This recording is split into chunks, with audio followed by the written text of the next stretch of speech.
I'd like to call to order this committee of the whole meeting of the town of Saugeen Shores and extend a welcome to everyone in the council chambers this evening. The first order of business is a declaration of pecuniary interest, and I'll remind every member of your responsibility to declare it if you have one. You can do so now or when it arises on the agenda. Nothing then. We have three deputations this evening. The first one is our tourism coordinator, Cheryl Beamish, and she's got Joanne Robbins with her from the chamber, and I believe they're going to give us a Saugeen Shores tourism report. Welcome, ladies.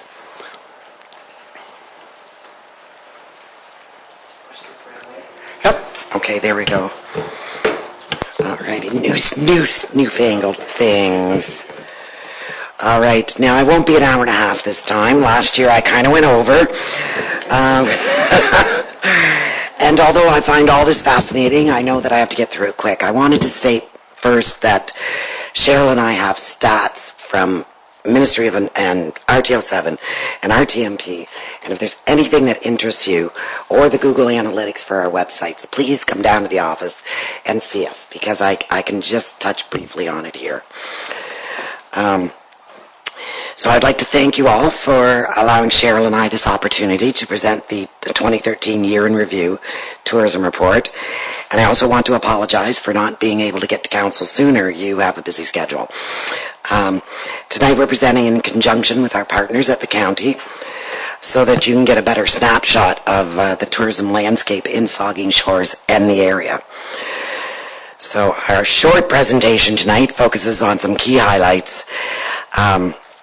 But as I said, we have lots of stats and numbers and trends for you if you are interested in a further in-depth report. Just drop in and see us. So the Saugeen Shores Chamber of Commerce worked cooperatively with the town. There we go. Of Saugeen Shores to operate and staff the two year-round tourism visitor information centers, provide assistance to organizations and special events, support the tourism component of the town's website, and other services as deemed appropriate. Tourism is a significant and growing industry and a top economic driver in Saugeen Shores. Almost all businesses in Saugeen Shores, we figure about 85%, are directly impacted by the tourism dollar. The other 15% are service-related that depend on the prosperity of the tourism industry. So it is besides our friends at Bruce Power, it's our number one economic driver in Saugeen Shores. Our office operations have a direct impact on the experiences of visitors to our area, and our staff take great pride in being ambassadors for tourism. We wanted to open our presentation this year with some tourism economic impact figures and comparisons. So we're sharing the most recently published data from RTO7 and the ministry. That includes a breakdown by county. I've included Grey County as comparable to ours. Simcoe County numbers, because of Barrie and Orillia, are just too far out for us to even do comparisons with. So you can see we've got the comparison of the annual visits there. It's what is amazing, and what we have to keep in mind is that our average is so close to Grey's, and they've got 3 or 4 seasons. We do it all in 3 months, or most of it. We want to grow that. This also tells us there's great prospects for us in the winter market, and a deeper focus by the county, which they're doing this year, and local tourism on winter activities and winter camping is an opportunity moving forward. In this next slide, you see the averages of overnight stays. And there's 2 things here that I really wanted to point out. What this tells us, it's county-wide, but it's true for Saugeen Shores as well. Our private cottage and cottage court rental industry is a vital and important part of our tourism draw, and we work closely with these stakeholders, matching them with potential visitors. You see there, we are almost triple Grey County for cottage courts and private cottages. Well, more than triple. And the second note is that we are a huge leader in camping and RV visits. We have a higher average than both Grey and Simcoe. So we do beat Simcoe in some things. So we can capitalize on these strengths and work with industry partners to increase and maintain our leadership in these sectors and work with the other sectors to improve their bottom line. This is just some quick figuring. These are the most recent per-person economic spend averages from the ministry. So as there's no formal firm data locally, what we did is we'd like to speculate regionally. If the average spend for an overnight visit in the county is $135, and the average number of overnight visits shown in the previous slide are over 2.5 million, then that means overnight stays in Bruce County generated 372 million. So that's just overnight stays. Regardless of what the actual figures would amount to, tourism spend accounts for a huge cash injection here. Our offices are happy to see them come, and we certainly don't mind waiting in line for our morning coffee. So the bottom line is our community benefits greatly and from the visiting public, and that our businesses would not be financially sound without them. So now we'll get down to the nitty-gritty. Here's our numbers. Drilling down to our numbers. This chart shows the finalized numbers for 2013, tourism inquiries to the Port Elgin and Southampton offices, and a combined total for Saugeen Shores. Inquiries were up by 15,000 this year. Now you have to remember these are inquiries from all sources, in-person, email, phone calls, as tracked. We answer them all within 24 hours. Hopefully these inquiries all turn into visits, but we don't know that. These numbers also don't include the Port Elgin Beach Pilot Project, which I will address later in the presentation. It also may look as if Southampton numbers are very low. They are not. They get more walk-in visitors than Port Elgin, but Port Elgin, being main administration, gets all the numbers, all the email numbers, and that's why Southampton looks like it's falling there. Next, I have the 2013 breakdown of how those inquiries were made. As you can see, fax and mail are a thing of the past, and we will not be tracking those in the future. And email is still our main concentration. And here's a 5-year snapshot of the method of contact. You'll notice the email inquiries have been on the increase since 2009, but have leveled a bit this past year. We're watching this trend as we'd like to ascertain whether it's plateaued or it's because our information is more readily accessed through our website and social media. Overall, our combined two locations saw an increase in visitation and phone calls when compared to last year. We wanted to put this in perspective for you. This is a core part of our service that we quite often do not point out. This averages out to 268 inquiries per day. That's 365 days a year. Now, although some of those inquiries are easily handled, directing visitors to the website or giving them a map or directions, others can eat up staff time in researching and compiling the requested info. And the information that they're asking us for, these are very similar as other years. In the 5-year snapshot, the 3 top requests in our offices are consistently local events, things to do, and directions and maps. In fact, local events are up 6% this year, reinforcing the importance of programming and events to our visitors once they're here. Also note, just looking at the numbers, 2010 is a bit of an anomaly, but that's because of the Bruce Power outage for the accommodation requests. We have been watching our accommodation requests closely for the last couple of years because it was declining, and this concerned us. But now that we have firm website numbers, as you'll see later, the people are getting their information in the Where to Stay section of our website. Having mentioned the website, for our accommodators, last year we added made our accommodators searchable by number of bedrooms, the location, and the most frequently asked questions, which are things like, are they pet friendly? Are they accessible? Are they near the beach? Do they have a jacuzzi? Once the visitor determines they want to visit, this new addition to the website really saves time for the visitor and our staff. All right, and this is our visitor origin slide. I want to point out that local includes all our summer residents and visiting friends and relatives, which are a huge market for us, and everyone 40 to 50 kilometers away. In the next slide for the comparisons, I have removed the locals only so we can see where else we are drawing from. We can look at where other tourism market visitation is.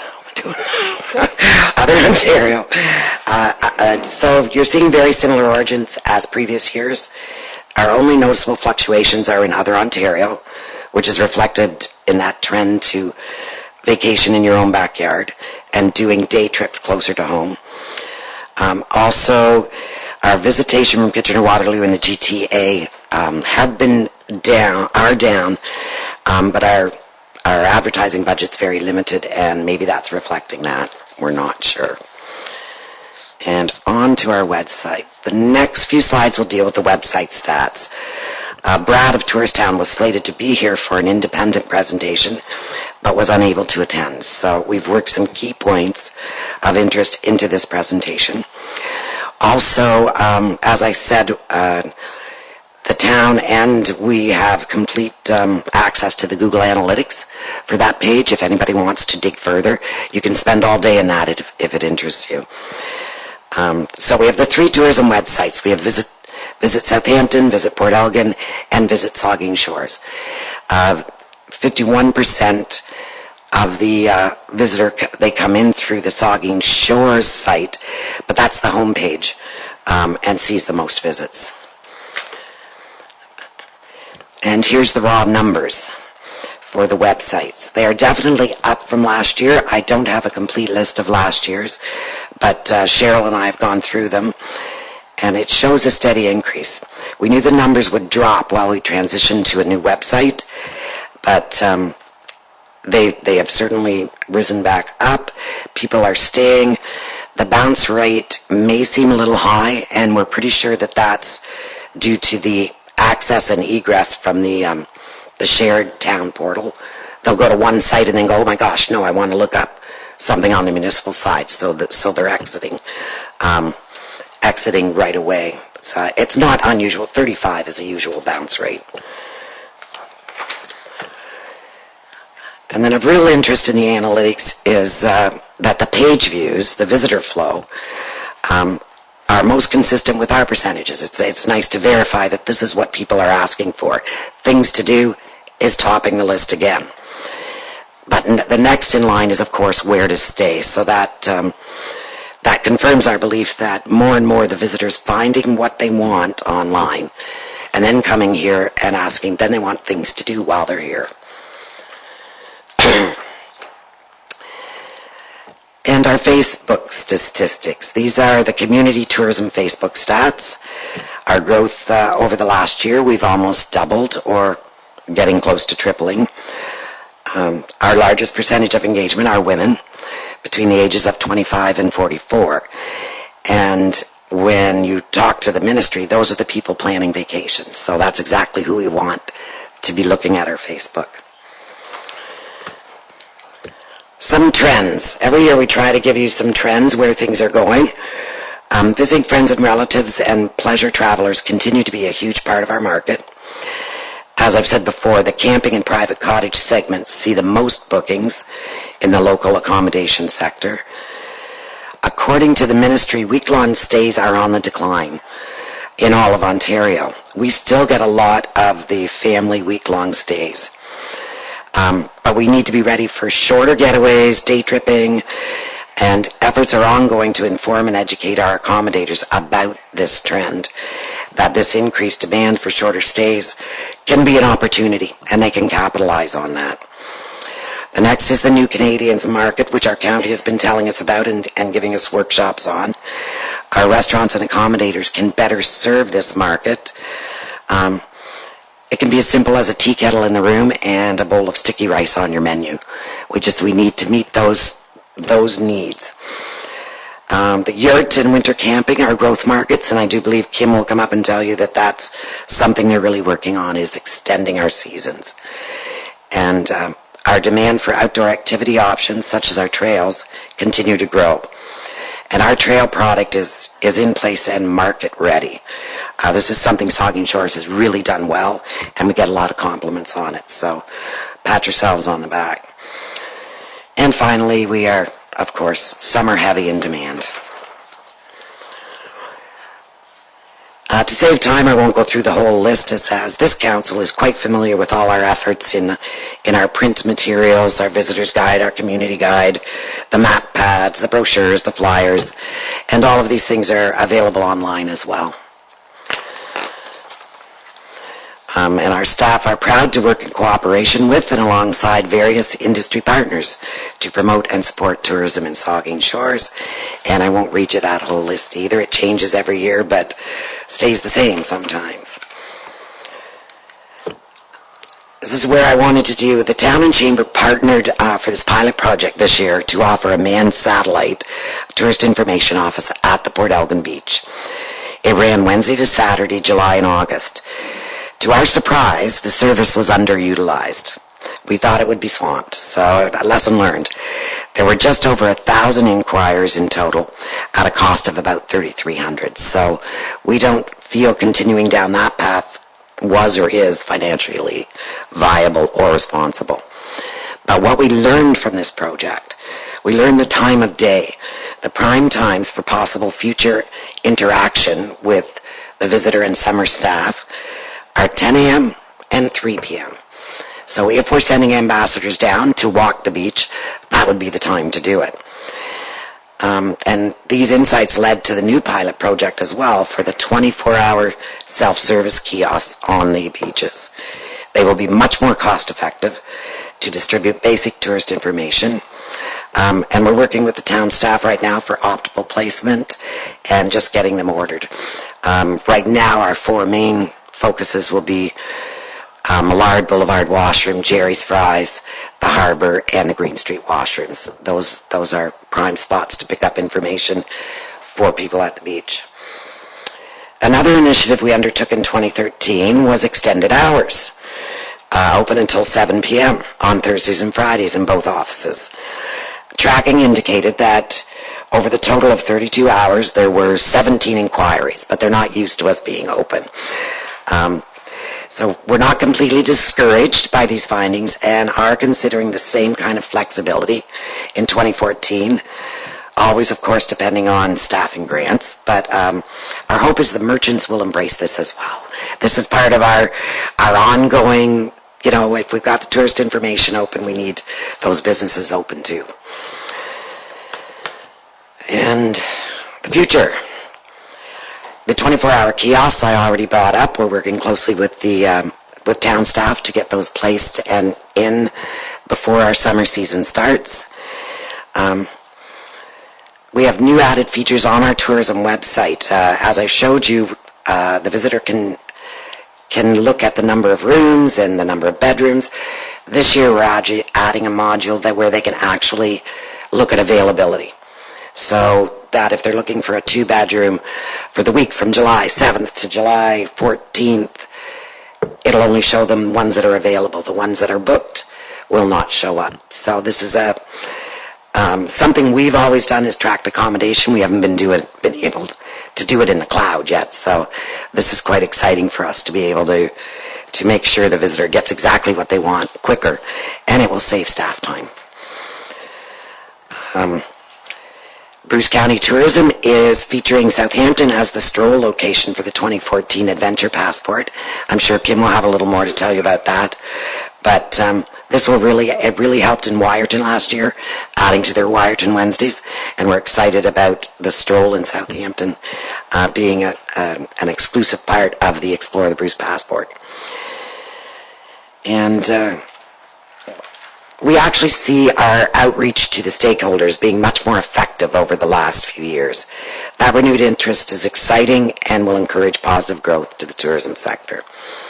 Over 2013, we've started the groundwork to create a more long-term tourism destination plan, and are working closely with town staff and the Ministry of Tourism to move that planning process forward. I think in May we have our next kind of strategic internal planning. Another project we would like to recommend is that the training of municipal summer staff include the county's free Tourism 101 short video. Also in that, I would like to include our top 25 features, which has our main trip motivators. This makes every employee of the town an ambassador for tourism. We're also distributing this to the businesses, and we're hoping their employees they'll add it to their employee handbook. That way, if you're asked, what can I do? You won't get that answer from the summer students. Oh, gee, there's nothing ever to do around here. They'll have at least 35 at their fingertips. We want to reiterate the economic impact of tourism is extremely important to this community, and there's a fear that without a strong commitment from council that we may continue losing ground in this competitive environment. In conclusion, we feel that 2013 was a successful year by our inquiry numbers. But having said that, certain local tourism industry segments have seen a decrease in receipts. We hope by working with and encouraging our tourism stakeholders, their continuing education, to grab on to these core trip motivators and these trends, that they'll grab onto them and be aware of those trends and changing opportunities, and that tourism numbers will continue to grow. We thank you for your time. I made it. Very good. Thanks very much, Joanne and Cheryl. Any questions or comments? We'll start here with Councillor Frost. Thank you, Mr. Mayor. Thanks, Joanne and Cheryl. A couple of questions. The members, how are they taking all this info that you've got? Is everybody in the same agreement? Do they all see growth? Education is kind of hard on I won't say my main accommodators, absolutely, are seeing these trends and wanting to capitalize on it. A lot of my private cottagers and cottage courts still want people to rent for the week, and they're getting it. They're still getting it here. We're not in 85% capacity, I think, in the middle of the summer, which isn't bad, but they need to watch these trends and be open to a 4-day stay over and start watching that. So motels, hotels, they've grabbed it. They're doing the day spa getaways, the golf packages, things like that. The small cottage courts and things, there's some education to still happen there. Can I just follow that up with just so to go into that, does anybody mention anything about this past winter? I mean, we all know how much snow we got. We saw a lot of more activity. Were the accommodators seeing an increase on that, or do you know? As far as I know, I haven't, and that's just word of mouth, Tom. Yeah. They haven't reported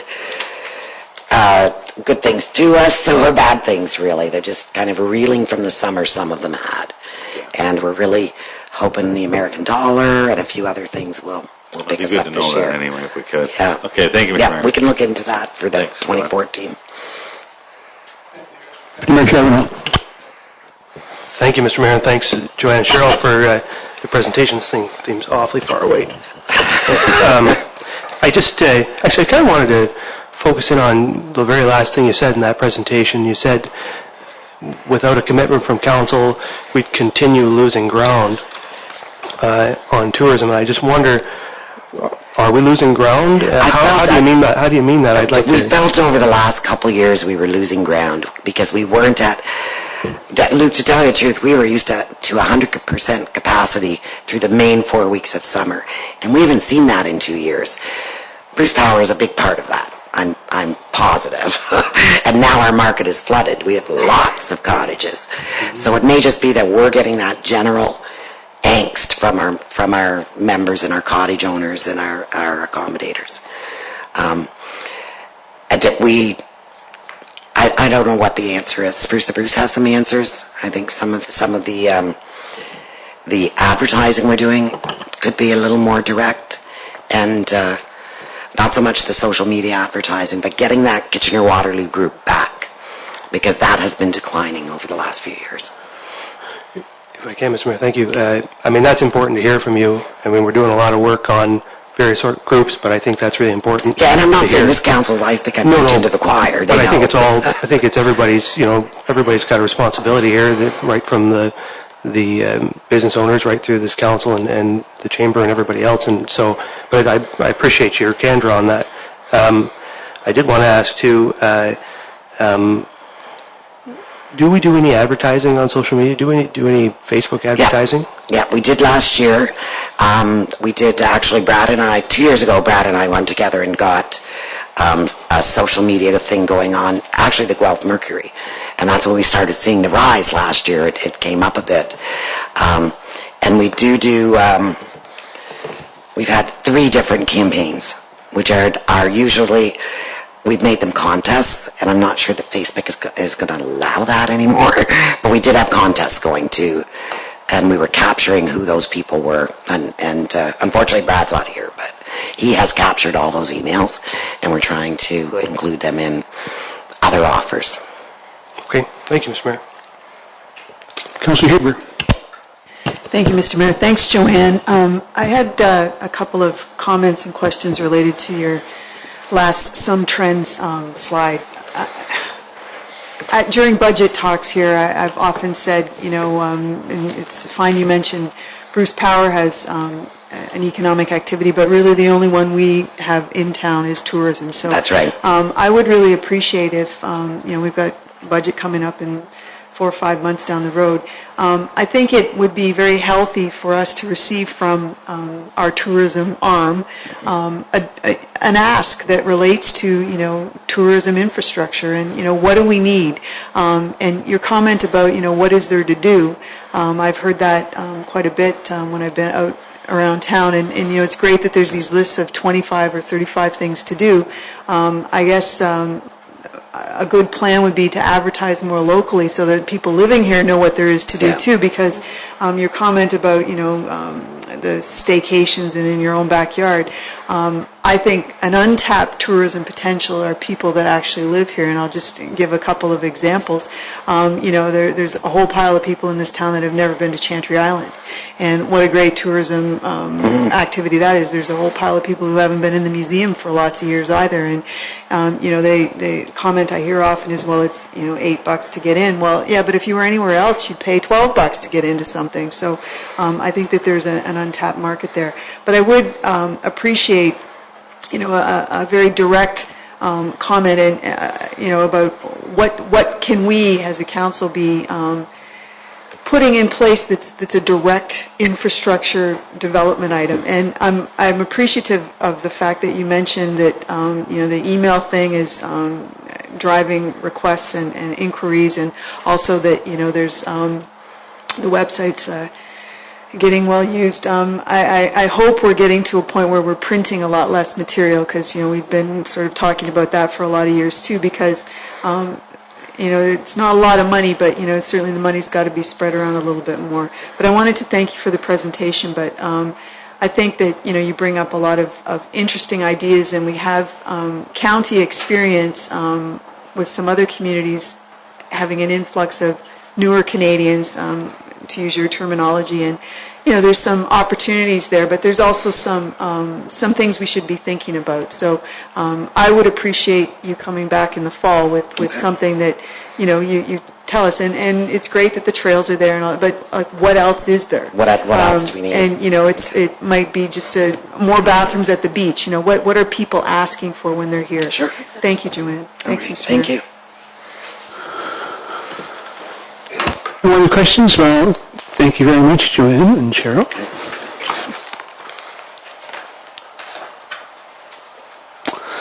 Our next deputation is again on tourism, but this time it's the county, and it's Kim Clark. She's Bruce County Tour Manager. Welcome, Kim. Hello, thanks for having me tonight. So I did briefly talk with Joanne before we prepared our presentation, so there's lots of overlap in the tourism industry. I just wanted to give you an overview of what we're doing, what happened in 2013, and where we're planning on going in 2014. And I'll touch on some of the ways that we're helping to leverage tourism from the county perspective, and then down on the grassroots level, and then up throughout the tourism industry. So how we fit together as a tourism economy is a big question these days, and where are all these layers? And there's lots of different layers. So bottom level is the operators on the ground. They're the ones that are selling the packages. They're the ones that are profiting from the tourists that come here. And then we have our chambers and our BIAs, and then our municipalities and our DMOs, or our destination marketing organizations, such as the Lake Huron Shoreline Partners or the Bruce Peninsula Tourist Association. After that, you have the counties, and then we have our regional tourism marketing partnerships. So that consists of Grey and Bruce County, as well as some of the lower tier municipalities, Meaford, the Lake Huron Shoreline Partners, the Bruce County Museum, and some of the other partners across Grey Bruce. Regional organization, Tourism Organization 7, of course, which includes Grey Bruce and Simcoe, and then on down to the Ontario Tourism Marketing Partnership Corporation and the Canadian Tourism Commission. I got told earlier today that there's way too many acronyms in tourism, so my apologies. I'll have a glossary soon, don't worry. But I think it's important to look at how these things fit together. So each layer has their own collection of signature experiences, and that's something that really has been a focus. It started with the Canadian Tourism Commission with their collection of signature experiences across Canada, the best of the best, and that's how they were marketing Canada to the rest of the world. Ontario recently launched their campaign for signature experiences, so there are, what they have done is taken the 32 existing experiences that are within the Canadian collection, and they have been grandfathered into as the inaugural experiences for the Ontario collection, and they have just closed applications for the next set of Ontario experiences. This past couple weeks ago. So how do we find those? How those experiences? And it's not just something to do. It's what is unique and different. What will make people drive a significant distance to come and experience those things, and have them talk about it. And it might not be something that, is very elaborate or expensive. So, for example, one of the signature experiences in Ontario that is also within the Canadian Tourism Commission is a helicopter tour over Niagara Falls, and then you land in a vineyard and enjoy beautiful wine and a lovely, 5-star dinner. That's very elegant. On the other hand, they have a signature experience. It's called the Howl at the Wolf, which is in Algonquin Park. And it's, you go and you listen to the howling of the wolf. It costs nothing. It is accessible to everyone. It might happen. It might not happen. But that is a uniquely Canadian experience that you can't really get anywhere else in the world. So what are those things? And I would challenge you, and Joanne and I will talk about this over the next, couple of months and years going forward. What are your unique experiences? What makes you stand apart from everyone else? And how do we find those? And then we incorporate those into our signature collection and push those on up to the Ontario Signature Collection and ultimately up to the Canadian Signature Collection. So that's how the tourism industry is really evolving these days, and that's how they're marketing themselves. That's how they're pushing forward. So, where are your strengths? And there are definitely some core strengths that are happening around here. The winter product and the winter capability as a seasonal campaign are just phenomenal. And I'll touch on those a little bit and how we're trying to help with winter development a little bit later. But, how do you leverage your own set of assets and then leverage the assets of others in order to incorporate that? So not just within the borders of Saugeen Shores, but, stretching down to Kincardine and up to Wyerton and over to Owen Sound, because the tourist really knows no political boundaries. That's really just for our own personal liking. And how do we work together in order for a visitor to experience that? So it's not just coming to Saugeen Shores, but people do travel to town. So they're traveling to Port Elgin, then they're going to go to Southampton. Maybe they're going to go up to Wyerton and Tobermory, and leveraging some of those key experiences and moving them through. So as Joanne mentioned, the length of stay is getting shorter. But how can we get them to extend that length of stay or have them come more often? And while they're here, my big goal is to make sure that everybody empties their pockets before they leave, because that's how we're going to get money into our downtowns and for our local businesses. So we've developed our initial, what I like to call our signature experiences collection. We call it our top 25. So we have 5 things that you have to do in a county. You absolutely have to do these, and this is what we're going forward with. So Bruce Peninsula National Park, our beaches, which, include definitely Port Elgin and Southampton. Camping, we have over 14,000 campsites within Bruce County, which is significant. The Bruce Trail, it's world-renowned, and Fathom 5 National Marine Park. So those things are getting a lot of press. We have a lot of media requests that we facilitate and handle and tour through, and a lot of those requests deal with those top 5 things. But Bruce Peninsula National Park is a really great problem on their hands, is that they're full. They're at capacity in July and August. They're turning people away, and how can we get them to stay here, and where can we filter them to the other places? Because you have to go to the grotto, for sure, but maybe not on July 1st or any day in July, but come back in the fall. And while you're here, make sure you're coming to Port Elgin and Southampton. So we have our top 10 in the southern part of the county, and we have our top 10 in the northern part of the county, just to let people know what we have to do. And we included some of the great things that we think Saugeen Shores has. So the steam train's on there, Pumpkin Fest is on there. We have some things that are right around you, like some of our mountain bike parks. The Saugeen River is a really great asset that we have. How do we leverage these things going forward? And let's tie them into some of the things that we've listed on the north as well, because, people can do multiple things in one day. And this signature experience collection is, doesn't necessarily need to stay the same. It can change as things change and businesses change and that sort of thing moving forward. So, it's evolving and changing as people's needs are being met, but we actually base it off of our web statistics, where were what were people searching for, and where were they landing on our page. So, part of what we see at the county is trying to pull all these things together. So, pulling Kincardine signature experiences and leveraging them off of Port Elgin signature experiences and so on and so forth. And we sit on a wide variety of committees and groups. So that whole funnel, I think we sit on every pillar except for maybe the CTC.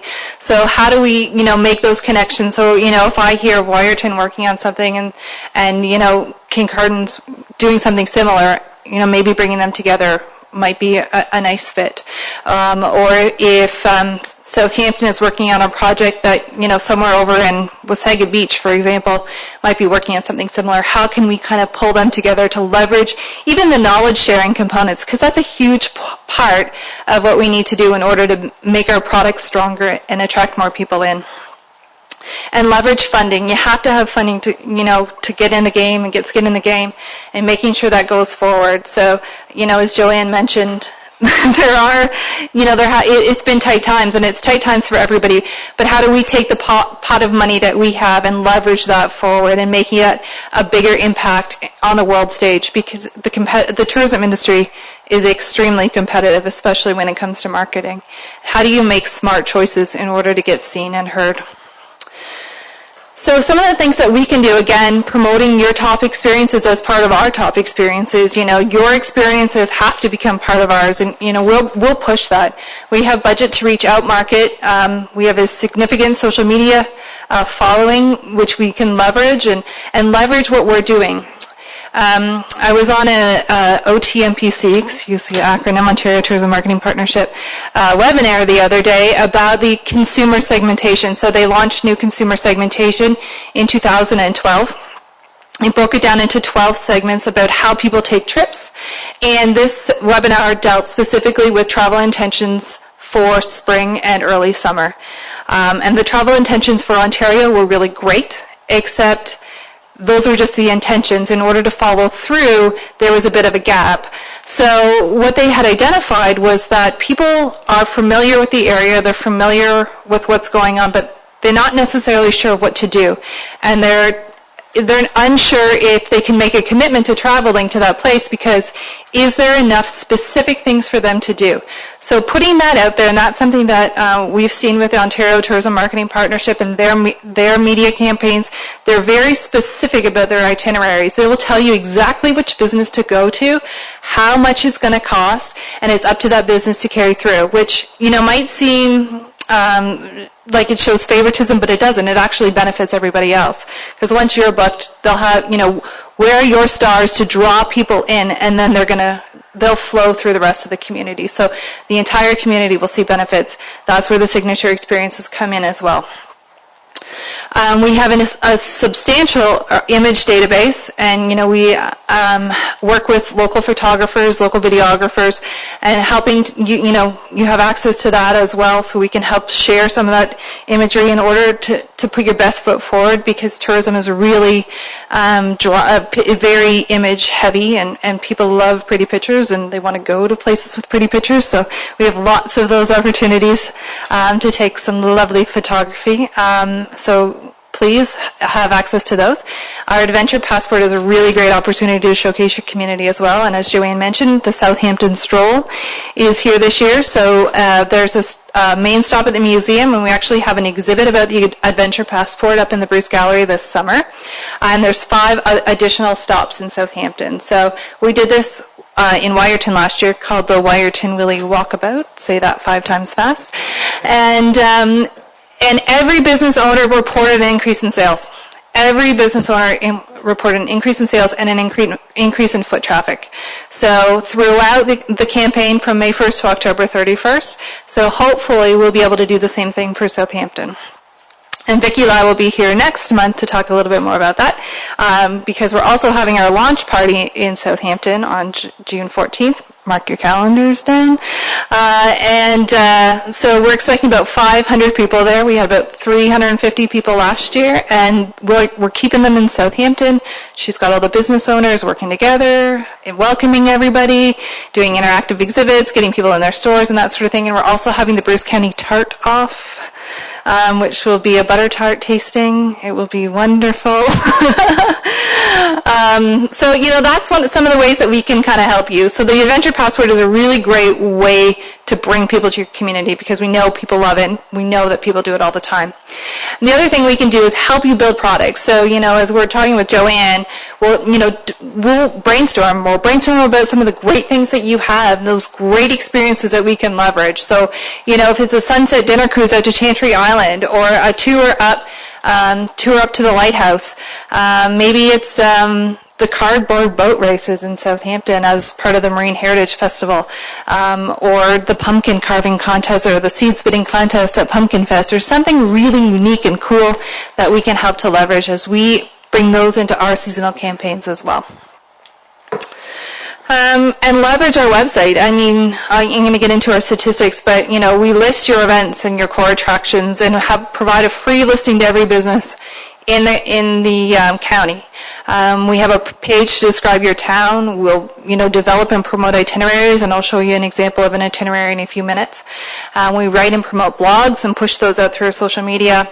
And post stuff on our Facebook, our Twitter, and our Instagram feeds. So our Facebook page currently has about 20,500 likes. So it's a wide audience to get to. We have a great following and a great audience to leverage from as well. And Twitter's following a little bit further behind, but 12,700 is about where we're at with that. And we just started Instagram, and I checked today, and we're on 131 followers. Instagram's a photo sharing one. I know. You can't keep track. There's a new one popping up every day. So just in terms of our website, now we will be redeveloping explorethebruce.com, because I really think it's important to stay ahead of the trends and stay on target and keep people interested in order to come back. We're always looking for improvements.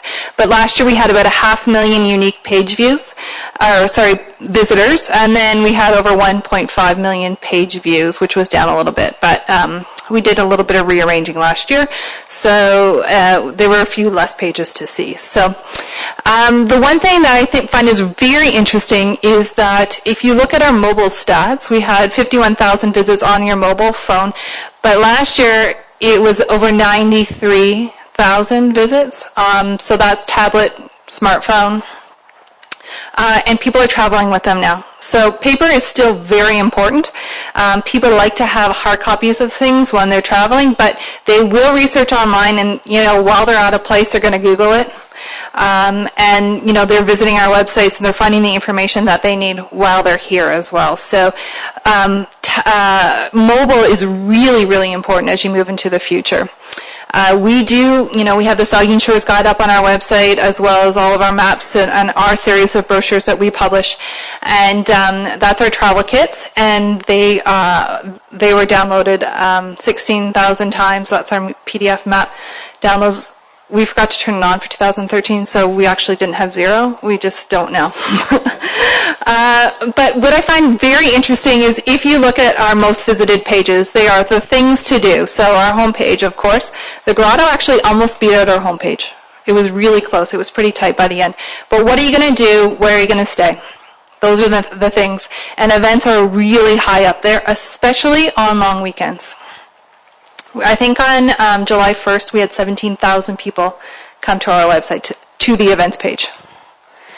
So here's an example of an itinerary that we pulled together for the Beena Bush Trails. So we have a video. We developed a series of winter videos. We have summer videos. We have some fall videos. We're working on the spring ones. But it's about a minute and a half long. We're telling you where you're going to go, where you're going to stay, where you should eat, where you should take a picture, what's your Kodak moment, where you should go shopping, pulling their itineraries together. Not to say that everybody's going to do this exact itinerary, but at least gives them a starting point to say, okay, I can do this. It is easy for me to do this. So these are the things that we're pushing out. Yurt camping is huge, especially in the winter. People love them. And I will check with Keith, but I'm pretty sure what I had heard was that they were sold out every weekend and they were booked most midweek. So that's really fantastic. I can't say if most of those midweek stays were because the roads were closed or not, but maybe for January. But anyway, they're still here in the local economy. They're still having to spend money, which is really fantastic. And I really think that that's a great leverage point for you guys moving forward. We're also, posting stuff on our Facebook page. So, we're constantly sharing stuff. Here's just a post that we pulled about the swim and skate times available by the municipality, which is really wonderful. Thank you. My family uses them all the time. But posting those on our Facebook page, and they always, got a lot of traffic. So I would say we probably average about 3,000. Our reach on our Facebook posts are about 3,000, and we usually generate, anywhere between 50 and 75 likes, depending on what it is. Some of them are 250, some of them are 5. So it really just depends on what's going on. So those are some of the ways that we can help leverage you moving forward.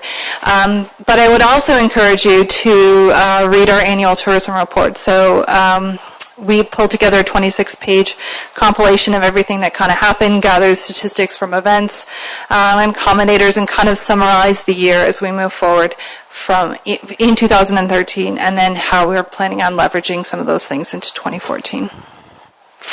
That's it. Thank you, Kim. Questions? We'll start here. Councillor Frost. I thank you, Mr. Mayor, and thank you, Kim. You've got more energy for this job. It's amazing. You have a real passion for it. Thank you. I had an opportunity to watch you give a presentation at County Council in February. Yes. And during that presentation, you mentioned something about which really struck me. I mentioned it to the mayor there a few weeks ago that I hope you were going to bring up.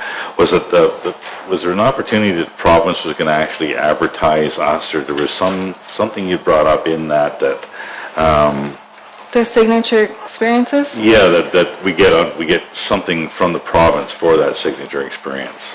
So so with the Ontario Signature Experiences collection, the application deadline just closed on April the 2nd, and with that's how, using those signature experiences, from what I've been told, that's how the province is actually going to leverage. That's where they're going to go, and that's going to be the basis for their advertising campaigns moving forward. So they've kind of switched around their format. So they're I think their spring campaign is Locals Know or Locals Love or something like that. The Best of the Best is another one. So how do they pull their collection of signature experiences and pull that forward into their marketing campaigns? And they've got substantial dollars to do work, whether it's throughout TV advertising, domestically, or within their near markets that they've identified within the U.S. and Quebec. Quebec is another identified market, key market for them. So they would pull that into their advertising campaign. So they would come and they would do the imagery for those selected signature experiences. They do the imagery for you, the video for you, and the business would, or that experience would have the opportunity to use that image bank. So we've done photo shoots for motorcycling or the Flower Pot Island or boat cruises and that sort of thing in the past, and we've always had access to using that imagery as well from the province. So, they have a much wider reach than we do, and so those experiences get pushed through all their website and their print media and that sort of thing. Can I just expand that a little bit too? Lately, I've heard on the radio, and Luke's a CFRB listener, so he probably knows also. But Michigan got some awesome radio time. I don't know about TV time, but it's some awesome radio time. So is this something that Ontario's doing with the signature experience, the same kind of thing? Like Yeah. We're talking about come to craft breweries and fly fish in the Great Lakes and do this, and I'm thinking, I've been to Michigan, I don't remember any of that stuff. Ontario is kind of, where Saugeen Shores is in trying to determine who they are and their brand and, how they're moving their marketing campaign forward. So the Ontario Tourism Marketing Corporation, which is a branch of the Ontario government, but separate a little bit, they're trying to figure out really who they want to be when they grow up, and they're looking at campaigns like Pure Michigan, which has been going on for a long time, like the Breathe campaign over at Trilo, Alberta, like some of the BC campaigns, Hello BC and that sort of thing, and Newfoundland, of course. How can they incorporate some of what Ontario is all about, and really they're trying to reach such a wide audience. And in Ontario, there is so much to do. From CN Tower, the Edgewater at CN Tower, all the way up to, scuba diving in Lake Superior, like here in Georgian Bay. There's a wide breadth of opportunity that they have, and they're trying to decide kind of where they're at. So I think that there's huge opportunity, if you're a signature experience, there's a huge opportunity to be leveraged through OTMPC.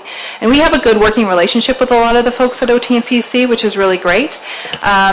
So, whether it's through their International Travel Trade Division or their media folks, we can call them up on the phone. And if I'm looking for a writer, because I have a really cool experience that I want to share, I can call up Helen Lubkin and say, Helen, she handles domestic media.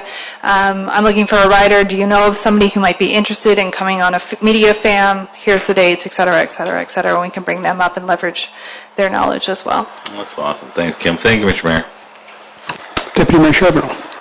Thank you, Mr. Mayor. Thanks for the presentation, Kim. I just wanted to make a comment that being involved in a few tourism-related things in the last little while and over the last number of years, I really think increasingly the town of Saugeen Shores is reaping tremendous benefit from the work that the County of Bruce is doing on this, whether it be to help us with product development like is going on now with Bruce the Bruce and some of these red grants that we're going to be talking about later on tonight, and then Explore the Bruce and your website and the linkages that we're doing there. I really wanted to make that point clearly in front of my friend and colleague, the mayor, member of Bruce County Council. Thank you. I really believe that. I think that I want to drive that point home that to County Council, because I really want to thank them and for the investment they're making in this. And for the work that you guys are doing, because I think that it really is benefiting Saugeen Shores on the ground today, and we're going to see it increasingly benefit us through the coming in the near future as some of these things roll out and pick up steam and gain strength. So I just wanted to make that comment. Thank you, Mr. Mayor. Councilor Shildroth, now we'll do. Thank you, Mr. Mayor. Actually, it's not a question for either one of our presenters, but on the second slide of Explore the Bruce that Kim just put up, there's a slide there, how do we fit together? I honestly know, I think I know what the bottom levels of government do, but I'm not exactly sure what the rest do.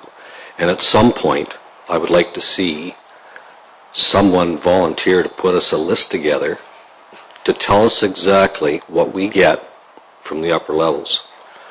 RTO7 I'm a little bit familiar with, but RTMP and CTC, I have absolutely no idea, and I think it would be beneficial to council members when we're discussing tourism budgets. Thank you, Mr. Mayor. Thank you. Councillor Huber. My gosh, it's great to hear Fred's voice again. He's been away for a long time. Anyway, I just wanted to thank you for bringing the significant experiences idea. You know, it took us a few years to wrap our heads around destinations. So, you know, now this new sort of expression is out there. Perhaps some of the things I've been at lately, there's been mention of for somebody to travel an hour, they need a certain amount of time for a significant experience. What is that number? So for every hour traveled, you need 4 hours of activity.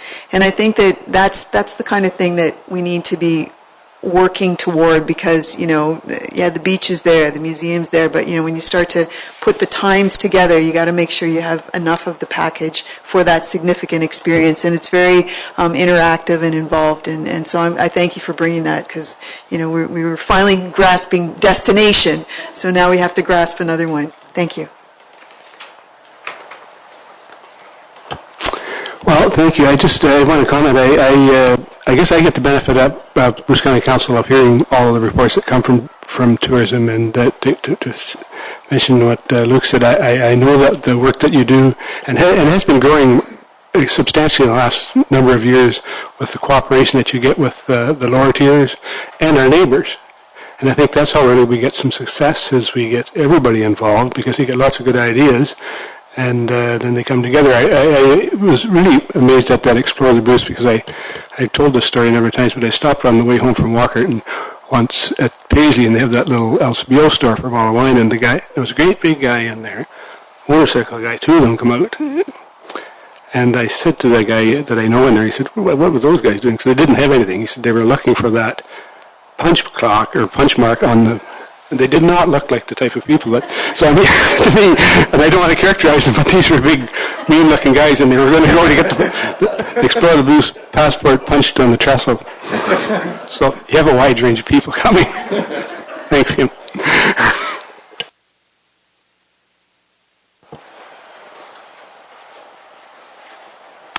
Our next deputation is John McLaughlin. He's Habitat for Humanity, and he's here to tell us a good story. I think you have a couple of people with you, so perhaps you can introduce them. I know them, but perhaps the rest of the council doesn't.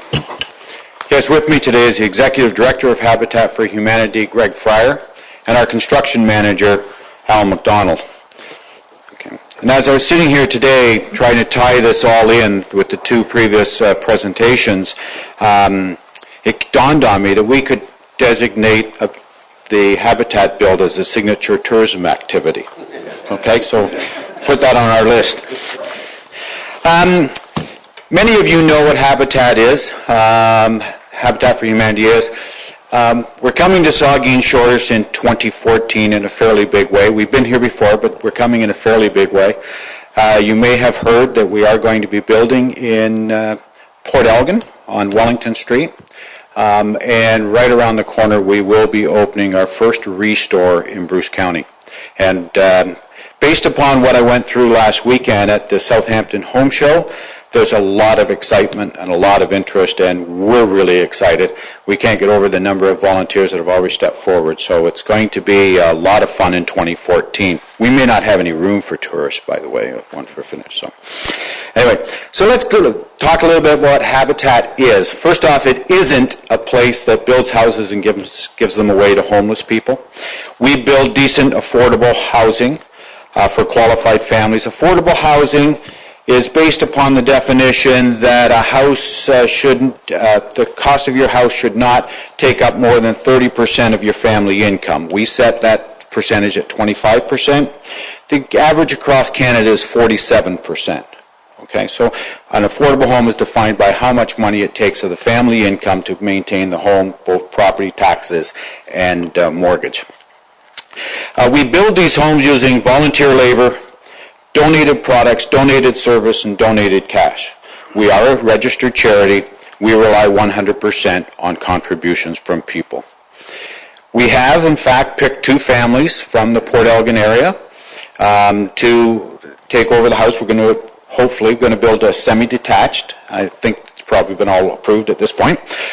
So we're going to be building a semi-detached home, 1,000 square foot on either side. One house has been made accessible because the family has a child in a wheelchair, so the home will be accessible. And we believe very strongly that it's going to help that family keep that child in the home for a lot of years to come. So we're pretty excited about it.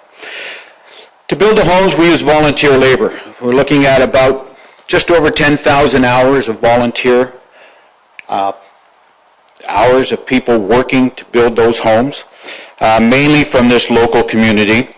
And then the families have to pay for the house. When the house is finished, the family pay fair market value for that home. It's assessed. They agree to pay a mortgage. That mortgage is interest-free.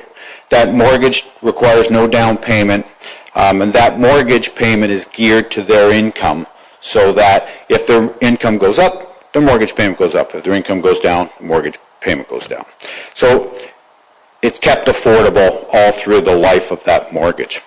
Those mortgage payments are then put into a pot that we use to buy products to build another home in another community, or maybe even in this community. Okay, so it's a self-sustaining operation.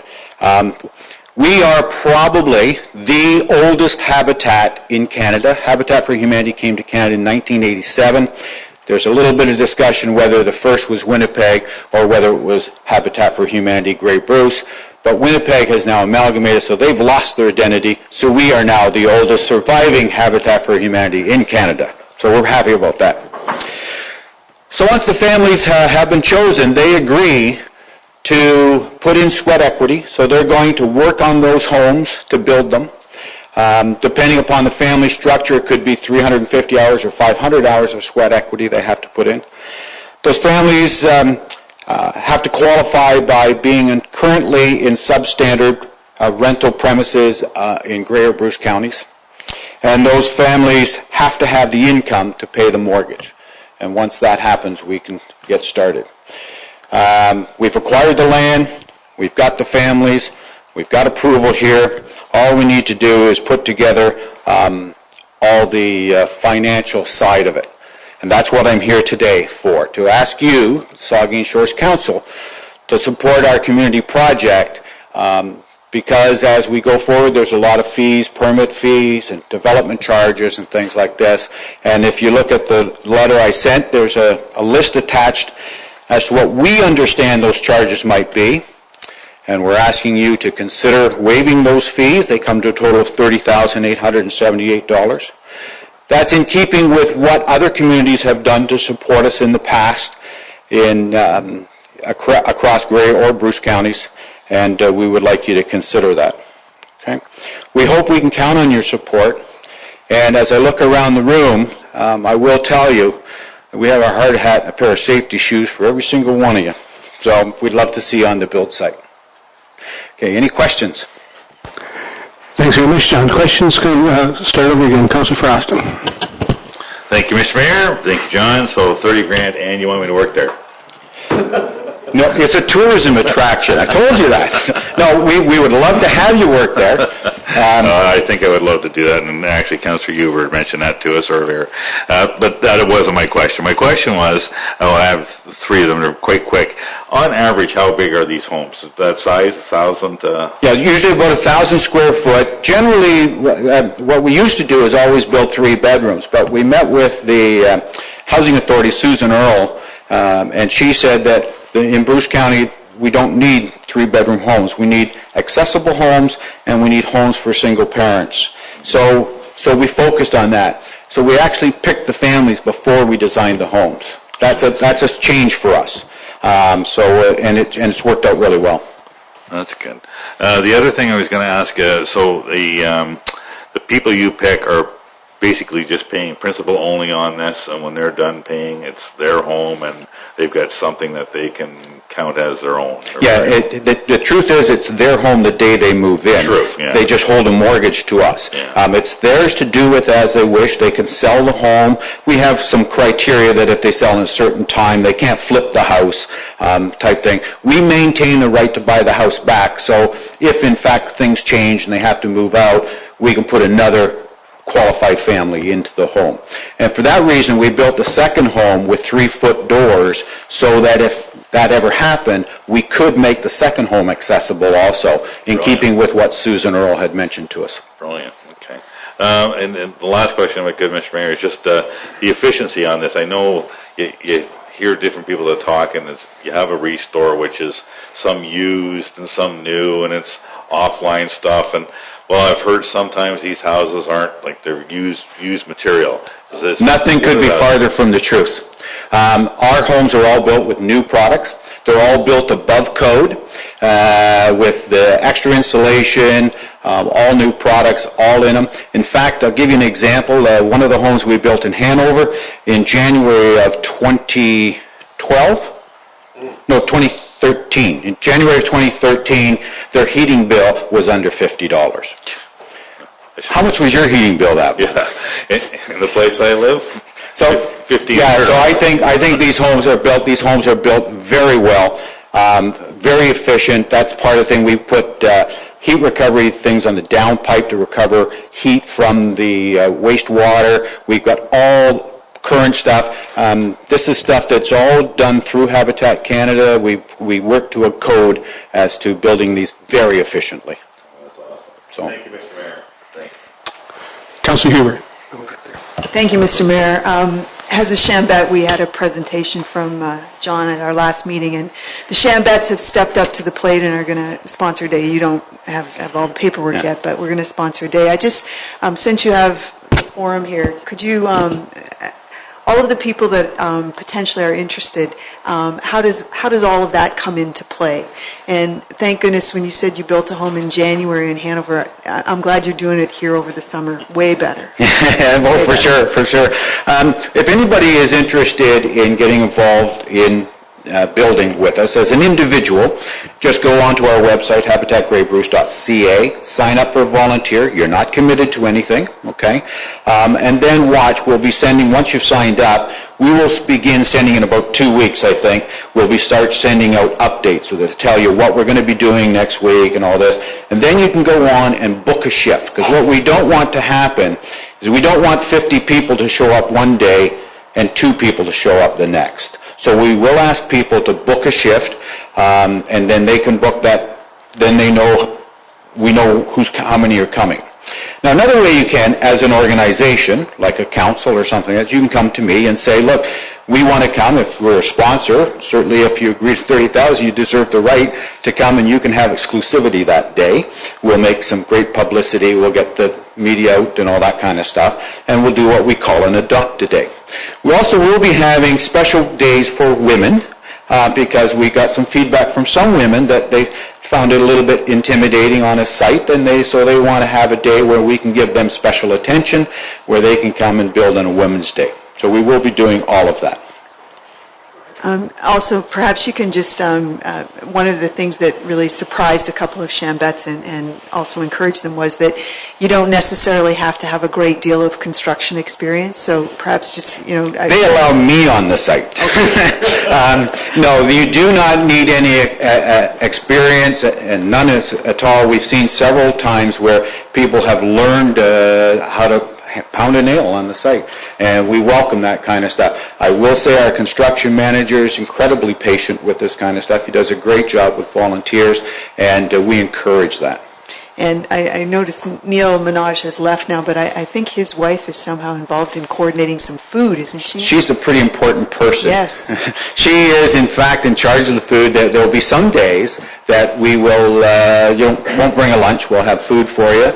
If you're a sponsor day, then we'll supply food for sure that day. And that's part of the fun. There will be coffee. There will be snacks every single day.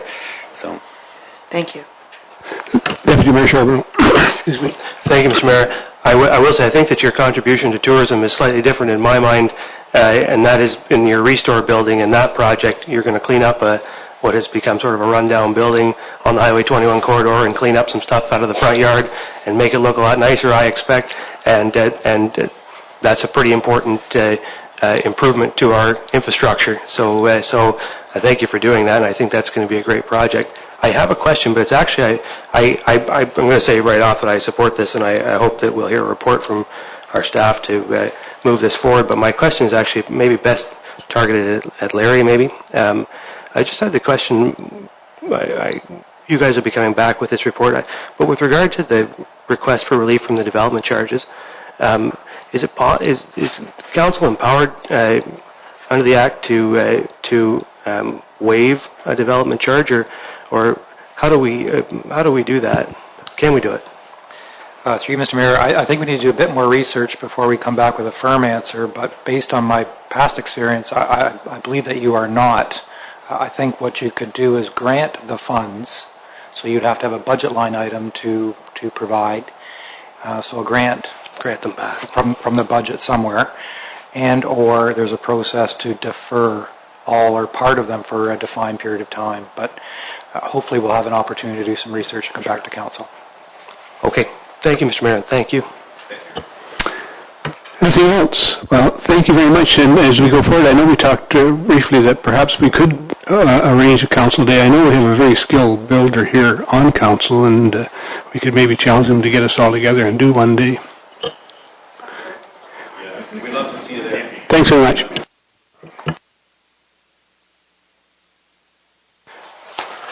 Our next item on the agenda is the General Government Staff Report, and it has to do with the election 2014 voting method, and our clerk is going to present. Thank you.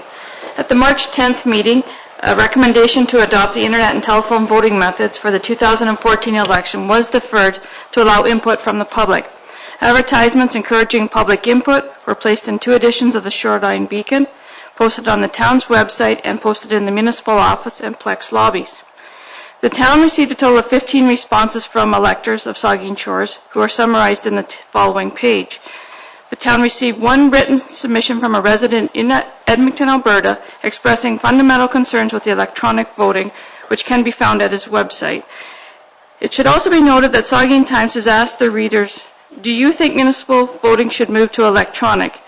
Of the 235 responses, 68.49% said no, and 31.51% said yes. And a summary of the comments can be read online at thesaugeentimes.com. So I mentioned that 15 responses were received. Today have received 4 more. So the input that was received for the mail-in voting, the report indicates that 7 were in favor of the mail-in voting, and that's increased to 10. Some of the comments that were received, that they support the mail-in voting because they do not have a computer and they are hearing impaired and therefore couldn't use the telephone very well. They don't have a computer and they prefer a mail-in ballot, doesn't have a computer and doesn't trust the security of the internet, and the mail-in voting system is not perfect, but why do we want to make it more difficult for others? And a couple others didn't give any reason, but they supported the mail-in. With respect to internet and telephone voting, at the time of writing this report, there were 6 in favor of the internet and telephone voting, and I've had 1 letter from a group of Saugeen Shores residents that support the internet and telephone voting. And they believe that it accommodates shut-ins with reasonable supports, and it increases voter turnout. It is a great advance for the town and will assist many of those who are not able or prefer the process to the current one. And then 3 of them did not give a reason. And 3 members of the public indicated that either method would be acceptable to them. So on March the 10th, when the committee last discussed the recommendation to adopt electronic voting, the possibility of a computer security threat affecting an election was possible, but it is believed to be highly unlikely due to the high level of security and technology that protects the computer systems. On April the 8th, the public was alerted to a serious computer security issue referred to as the Heartbleed bug. The security threat has prompted Revenue Canada to take precautionary measures and temporarily shut down their electronic income tax filing services. And I think we all know what the update to that one is. But I have confirmed with our electronic voting suppliers that this particular heartbeat plug would not affect their electronic voting computer system if this situation had have occurred during the election. However, without the assistance of highly trained computer system analysis, the likelihood and impact of a computer security attack on the electronic voting systems during the election has changed, in my opinion, from being possible but unlikely to being an unknown. So after consideration of the above, committee may wish to consider the following options, and I've just left the options or the recommendation open for you. So the first option is that Council adopt the mail-in voting method for the 2014 election, or that Council adopt the internet and telephone voting method for the 2014 election. Thank you, Linda. So, there is a recommendation, and it's not filled out, but I guess maybe we'll say if there's any questions or comments, we can have those, and then we'll see if we can get to a consensus here. So I'll start with Councillor Frost. Thank you, Mr. Mayor. Well, I really didn't have any problem with the electronic to do email, telephone, and until the CRA thing happened this past weekend, and that made me rethink it. But with what Linda said now, I think that's the way things should go, and they are going to tend to go that way. And I do think that, we've talked about this before, that we are giving more access when we move away from the mail-in, and because we are giving support along with the rest of it to go to the computerized and telephone. I think that's the way to go. So that's where my support's going to lie on it, Mr. Mayor. Thank you.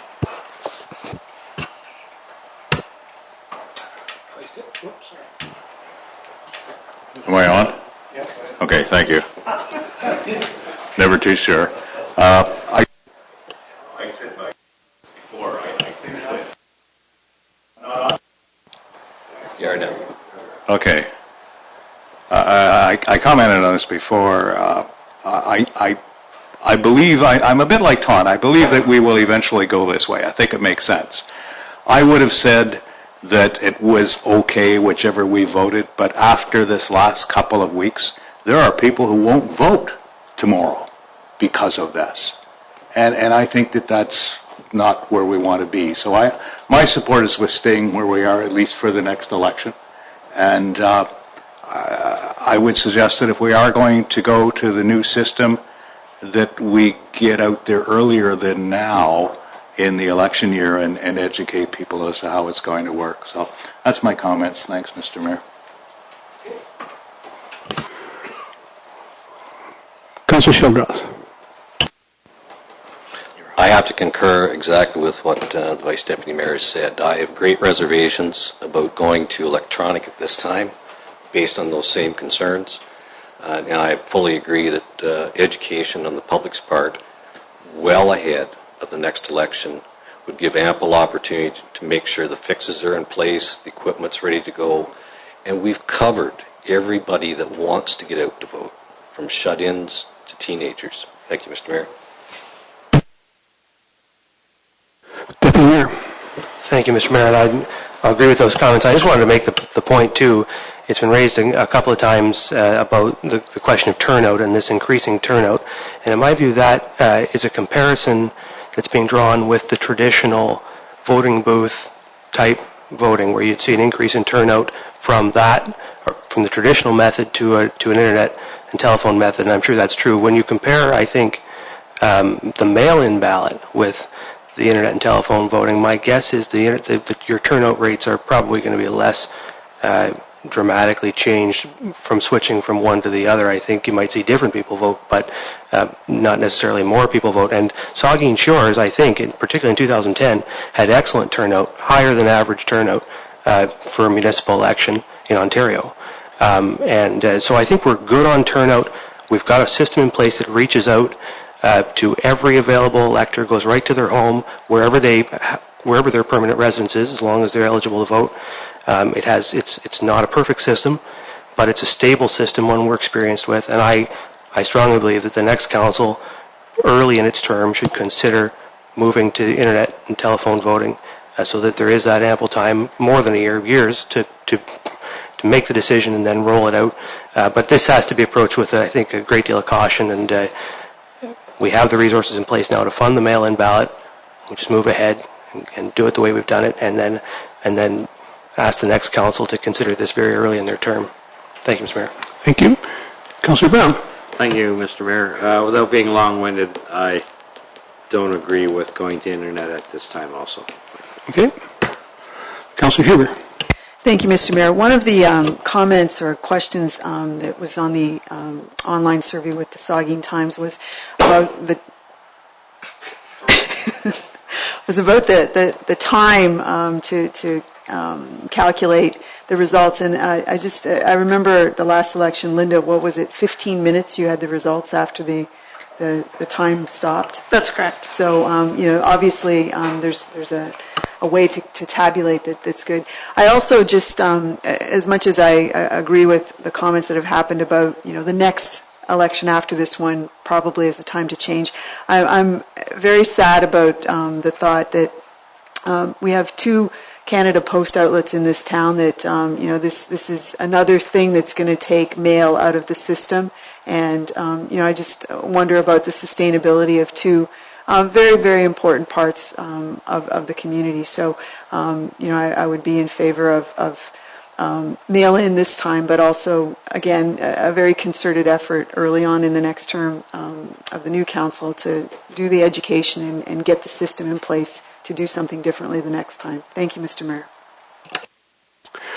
So, as Nick says, as I read it, we kind of have a consensus. The recommendation, and then, I really support the comments that have been said about the internet. I don't know why. It's interesting. I followed it closely, and I listened to an expert today, and he said these are routine now. Every 60 to 90 days, you will see attacks like this, and until we get technology better and better. So I think it just gives a little bit of uncertainty that I don't think we need to add to this process, because it's a pretty important process. We've got some good experience with, I think, good experience and good understanding of how the ballot has worked, the mail-in ballot, the last about 3 or 4 times now, I believe, a number of times. So I would be voting for the mail-in ballot also. So I guess I'll put it that, unless there's any other questions, I'll put it that in the recommendation, and is that council pass the necessary bylaw to authorize the use of the mail-in voting method for the 2014 election. There. Any other questions? All in favor? Opposed? That's carried. The next item on the agenda is Environmental Services and Transportation staff report. It has to do with street lighting upgrades, and our Director, Stuart Doyle, will present. Thank you. I apologize for the length of the report. I'll try to get through it quickly here. Since 2010, the town of Saugeen Shores has been investigating the merits of alternative lighting solutions for street lighting. These investigations included 2 trial programs and the selection of a preferred product for one-to-one replacements. Currently, the town has about 50 LED lights in service. With rising hydro costs and the recent OEB-approved rate increases regarding our street lighting accounts, staff have been investigating more aggressive LED street lighting programs. Currently in Ontario, there's a significant movement to retrofit existing street light assets to more efficient LED luminaires. Numerous municipalities have already completed conversions, and many more have expressed interest. LED fixtures have several advantages over the current asset pool of streetlights: less energy, more uniform lights, substantially lower maintenance costs, and longer life expectancy. Town staff solicited 3 RFPs for the LED retrofit turnkey solution from LED Roadway Lighting, LAS Real-Term Energy, and Crew Solutions. These firms were selected as they are industry leaders and all offered high-quality products with their solutions. Crew Solutions offered 2 proposals, one that matched the other proposals using field-adjustable settings and one without. The RFP required the firms to submit documentation on the specifics on how they would implement a complete streetlight retrofit program. For the most part, each proponent offered valuable information on their solutions with detailed cost analysis. The evaluation criteria is based on products, what product they were offering, financial, the upfront, short-term, and long-term costs, and the project management. The proposed project only includes the replacement of the Cobra head fixtures. Existing decorative fixtures will not be upgraded at this time. Currently, Cobra Head style fixtures account for approximately 85% of our assets, and we have about 1,500 of them in town. Each proponent offered a different make of fixture for their proposal. Of the 3 fixtures offered, 2 of them were part of our LED trial programs and have previously been evaluated by town staff. The third product was a new one to the municipality, but also a reputable product. Evaluation on products were completed using several criteria. Failure rates, so it's an estimated rate of how many fixtures per year would fail. Warranty on each component, so the fixtures, the photocells, the controllers. Electrician evaluation options and field testing.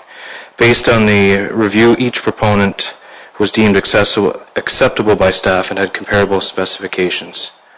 Of note, the Crew product is the same make as our current LED standard. Financial. Each proponent submitted a proposal based on a given set of fixtures and wattages.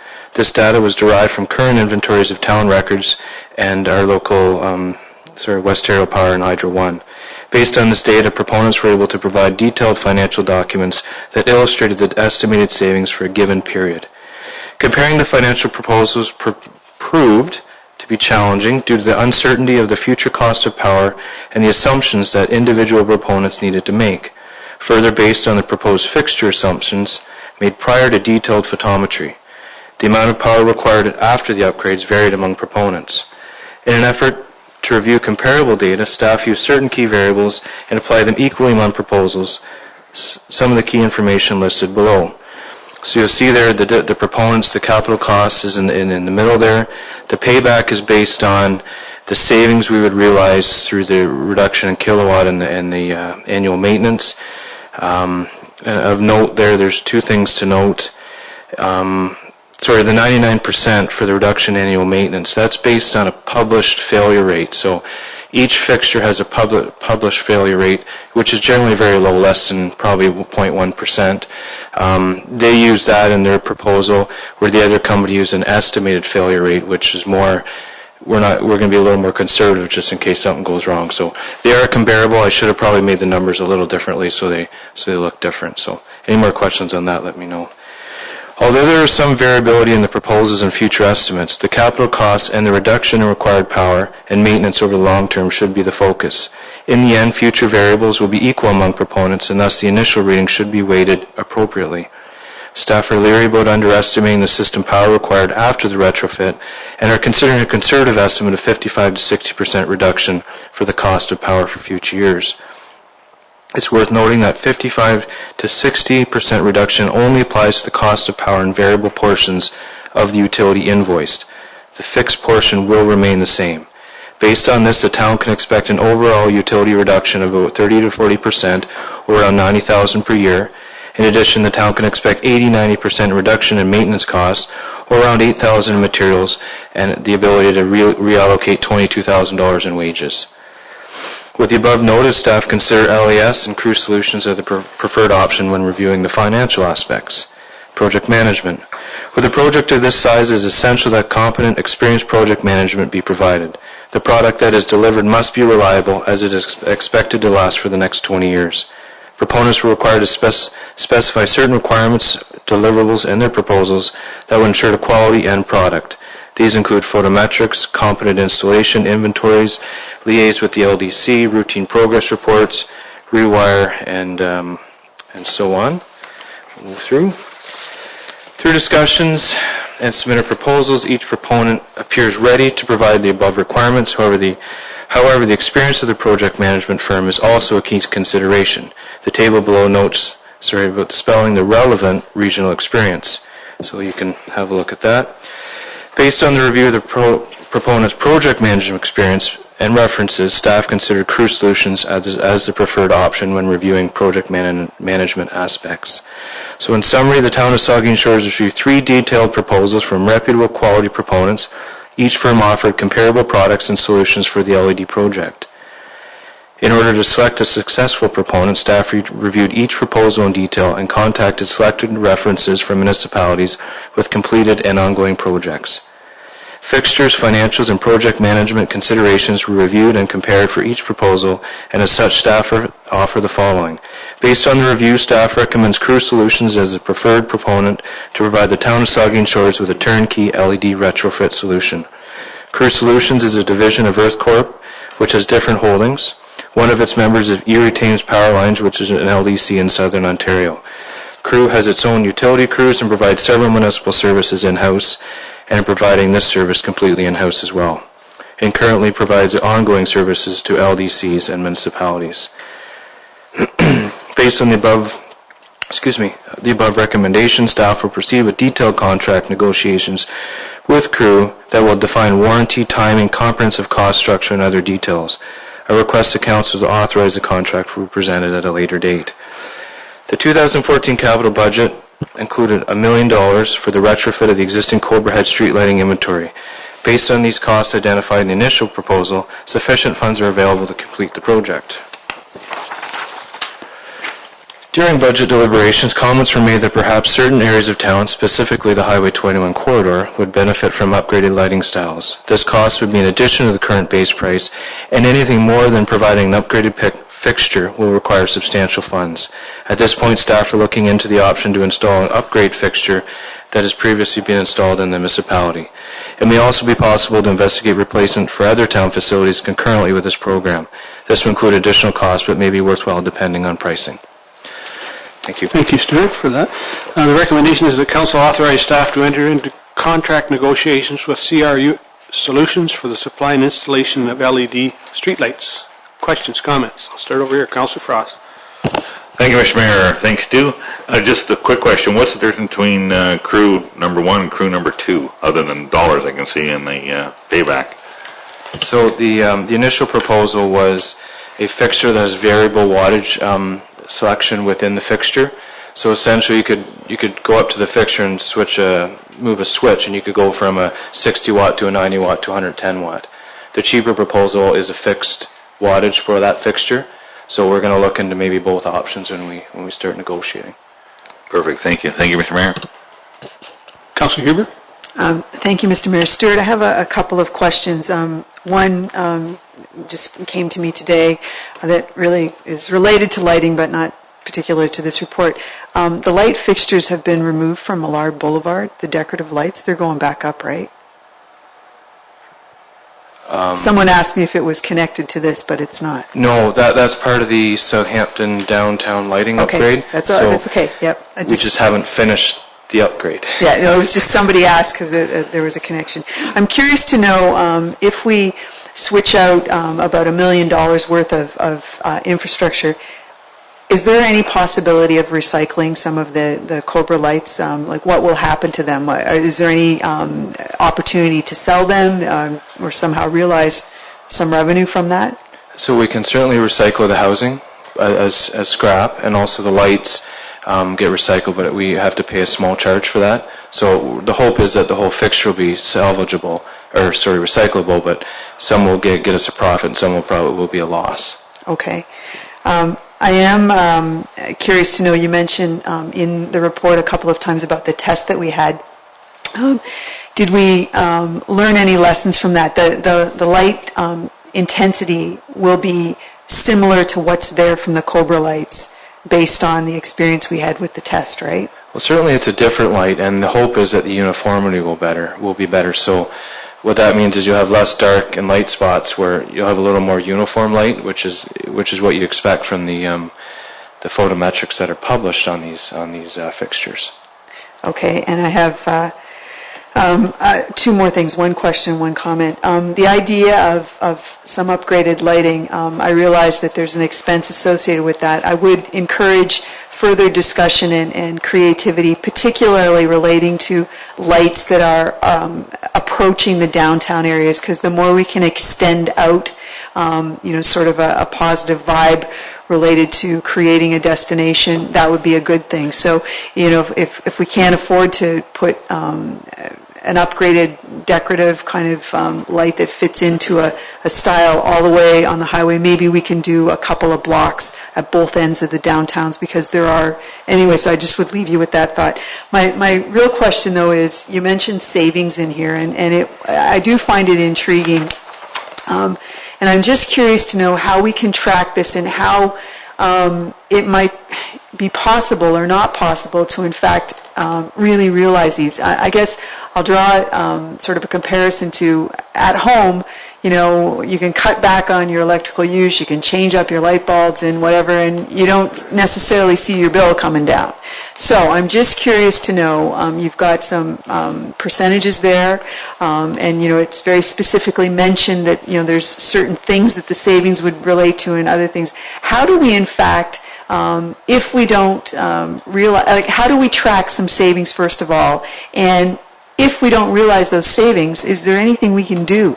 And I guess where I'm getting to is, we have Ontario Hydro and Westario. We do all these wonderful things to save energy, but yet if they're not selling as much energy, their prices are going up. So, how do we actually track this and make sure that we're realizing the savings that we're hoping to?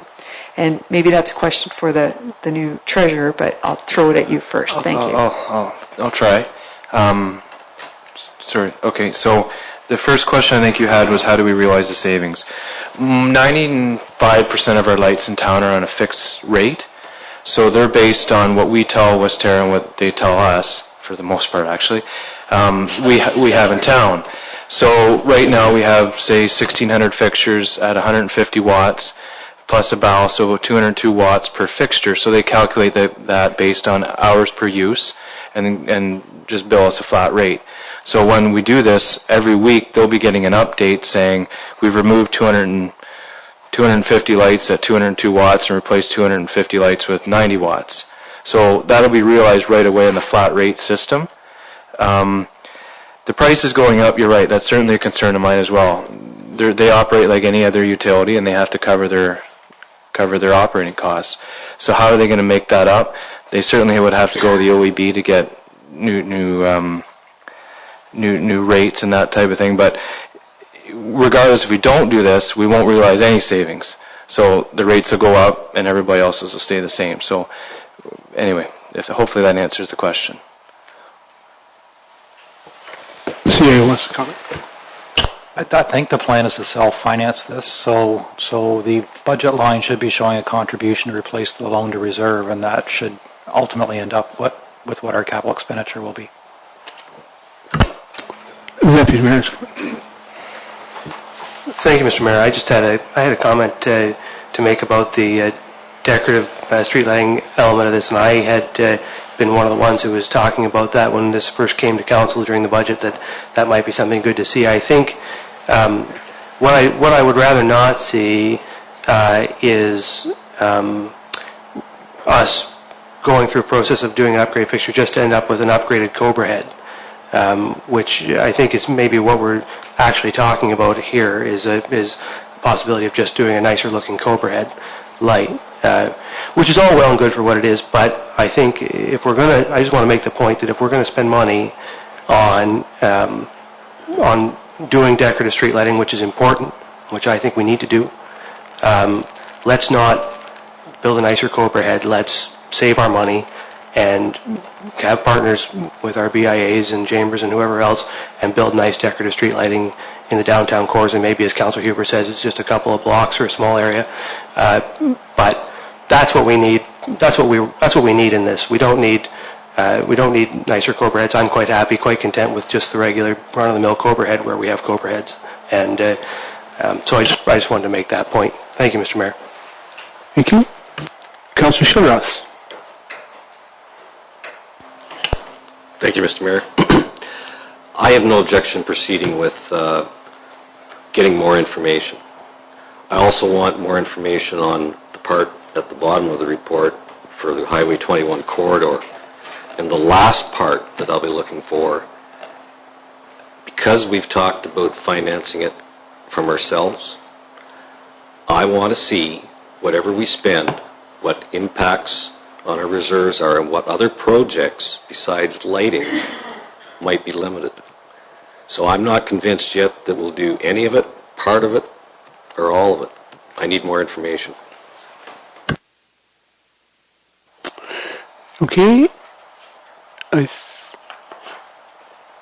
just a brief question, Stuart. And when you made the calculations on the paybacks there, well, first of all, I think we're pretty certain we know that rates, energy rates, electricity rates are going to increase 40 to 50% in the next 3 to 5 years.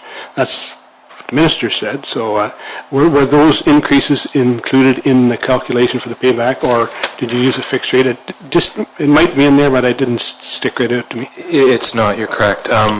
And I can't remember each one, I certainly look, but I know for Crew Solutions, they estimated a 5% increase on hydro per year. That was in theirs. I think theirs was likely the highest. Thank you. Any further questions, then? All in favor of the recommendation? That's carried. The next item on the agenda is a staff report that has to do with the municipal tractor purchase. And again, our Director, Stuart Noy, will present. Thank you. Again, as part of this year's budget, a new municipal tractor was approved to replace one of our current units. Staff are recommending the sole source of a trackless MT6 unit from Work Equipment Limited. The town of Saugeen Shores has a long history with trackless product and is familiar with the high quality and service and experience that accompanies a purchase from Work Equipment Limited. Service backup and replacement parts have always been readily available. Saugeen Shores currently has 3 trackless units along with numerous attachments. Procuring the same unit ensures all attachments are compatible with our current fleet. It is anticipated that upon approval, the unit could be delivered within 1 month. Work Equipment Limited has matched the base price from the 2012 tendered unit, and it's within the budget allocation. The recommendation is that Work Equipment Limited be awarded the contract to supply and deliver a trackless MT6 municipal tractor for the amount of $111,281 plus applicable HST. Questions? Councillor Frost. Just a comment and a quick question, Mr. Mayor. Thanks. I don't think there's anything that you have in your whole fleet that gets more use than these trackless. And the question is quite quick. How many hours are we getting on these before they're done? Yeah, I'm not sure on the hours, but I think we're keeping them for 10 years. I think, but I can certainly get to you on the hours. If you could get me that, I'd like to find out, because I know what they go for, when they're done, and I'd be quite curious. Thank you, Mr. Mayor. Any further questions? I guess that you kind of answered my one. The one that's replacing is about 10 years old then, Stuart? Yep. Okay. All in favor of the recommendation? That's carried. The next item on the agenda is a general environmental services and transportation report, and it has to do with the Emerald Ash Borer Management Program. And again, Stuart's going to present. Okay. Last one. You're going to get a drink of water, Jane, here. In July of 2013, staff presented report. That didn't, sorry about the extra ED there, to Council the discovery of the Emerald Ash Borer in Saugeen Shores, and more specifically Southampton. In that report, a commitment was made to bring forward a management plan to deal with the Emerald Ash Borer infestation that would include specific details on our approach to work through this situation. In preparing the Emerald Ash Borer management plan, staff reviewed several plans from other municipalities to determine varying approaches and to review different options. It is estimated that Saugeen Shores will be dealing with this pest for some time. Estimates indicate that an infestation can last around 10 years, and we're figuring that's a minimum in Saugeen Shores before almost total mortality. The Saugeen Shores EAB plan provides the municipality with an active management approach for the next decade.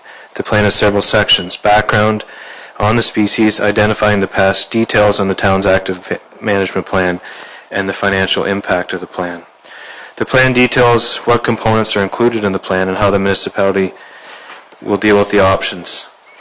So for an inventory, the town has started roadside tree inventories and is approximately 50% complete. It is anticipated that the remainder will be completed in 2014. And as a note, we started up again today. Parks and open space inventories have not been started as limited funds are available. Tree removal, trees and stumps removal will form the largest cost in this plan. Removal for roadside trees and trees in areas of high risk will be non-discretionary and will be given removal priority as they pose a large liability. Proactive removal will also be considered if it makes sense operationally and financially. Treatment for trees is an option that some local landowners have elected to complete. This option does not form a large part of the Saugeen Shores plan. Minor funds have been budgeted for this option. High priority trees will be the focus on this treatment. Tree replacement will be based on 50% factor of tree removal per year. This, along with our municipal tree program, should replace as many trees that are cut down annually within the town. All replacements will be of a native non-ash species. Trees removed by the municipal forces will be stockpiled in existing compounds, and options for some cost recovery will be investigated. Trees removed by private residents can be taken to the landfill. A program of public education is an essential part of the Emerald Ash Borer Management Plan. A higher number of ash trees will be on private property other than public lands. The majority of the public education will be based on existing resource materials and delivery methods. Financial. It is anticipated that the 10-year infestation will have a steep incline in costs over the first 6 years and steadily decrease. This, however, is contingent on the timing the infestation reaches Port Elgin. The longer the delay, the more spread out the costs will be. Included in the report is an estimated cost that staff anticipates over the 10-year cycle. These estimates are guidelines based on the active management plan components and estimates regarding the infestation rates and number of ash trees. It's worth noting that the costs only reflect roadside trees and not those located in parks and trails areas, or town lots for that fact. The plan will be amended in future years when inventories in those locations are completed. These values will be used for future budgeting and will be reviewed annually to update the estimates. And in there, we're estimating over the 10 years about $1.3 million. It is estimated that the municipality has approximately 850 roadside ash trees, and to date an unknown amount of trees in the parks areas. This infestation will be more severe and change the landscape in many areas of town. At this time, the town has removed approximately 20 infested trees, and at the time of writing the report, we had another 20 on a list, but that's about 40 as of today. This list will grow substantially when inspections are completed. Of the 20 or 40 trees identified at this time, and I don't have a number on what it is as of today, but when writing the report, 75% of the trees cannot be removed by the town staff or town contractor because of their proximity to primary hydro lines. This will become a significant issue as wait times for tree removal from Westerio Power are significant. Staff are currently reviewing the issue with Westerio Power and are confident a resolution can be reached. Something to add to that will need to be updated in the plan that will likely also include an additional cost to have the lines covered and that type of work. Once approved, the report will be placed on the municipal website. Financial impact at this time is nothing. For the report, that does not include any of the work that's going to be going on in the field. The report was completed in-house, and estimates for road trees are included in the management plan. Additional future costs for trees posing a hazard in parks and open spaces are anticipated. Thank you, Stuart. There's a recommendation, I'll read it, that Council adopts the 2014 Emerald Ash Borer Management Plan. Questions? Start here. Councilor Huber. Thank you, Mr. Mayor. Stuart, I understand completely why you started with roadside trees, because of the hazard that they propose. I am curious to know, though, how soon do you think we're going to get to a consideration of trees in particular in a couple of signature destination parks? The reason why I ask is that, we've developed a couple of showcase parks, and, if there are trees there that can be removed to lessen a hazard and something put in there that will have a few more years of growing time on it. I guess I understand why you started with roads. I just want to know how quickly we're going to get to parks.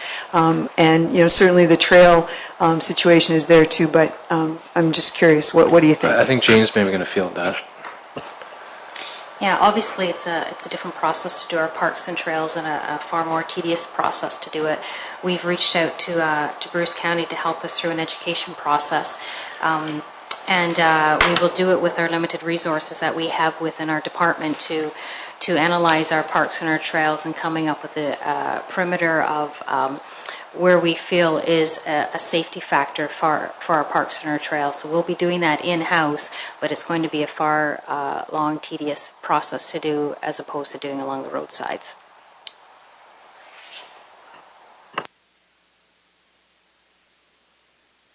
Any other questions or comments? Vice Deputy Mayor Gallant. I'm on. I'm never too sure. I can't see that light. There it is. Okay. Stu, I know this is a formidable task. One of the one of the things that we've found out in the last 2 or 3 weeks is that the borer is present in a great part of the municipality, not just Southampton. And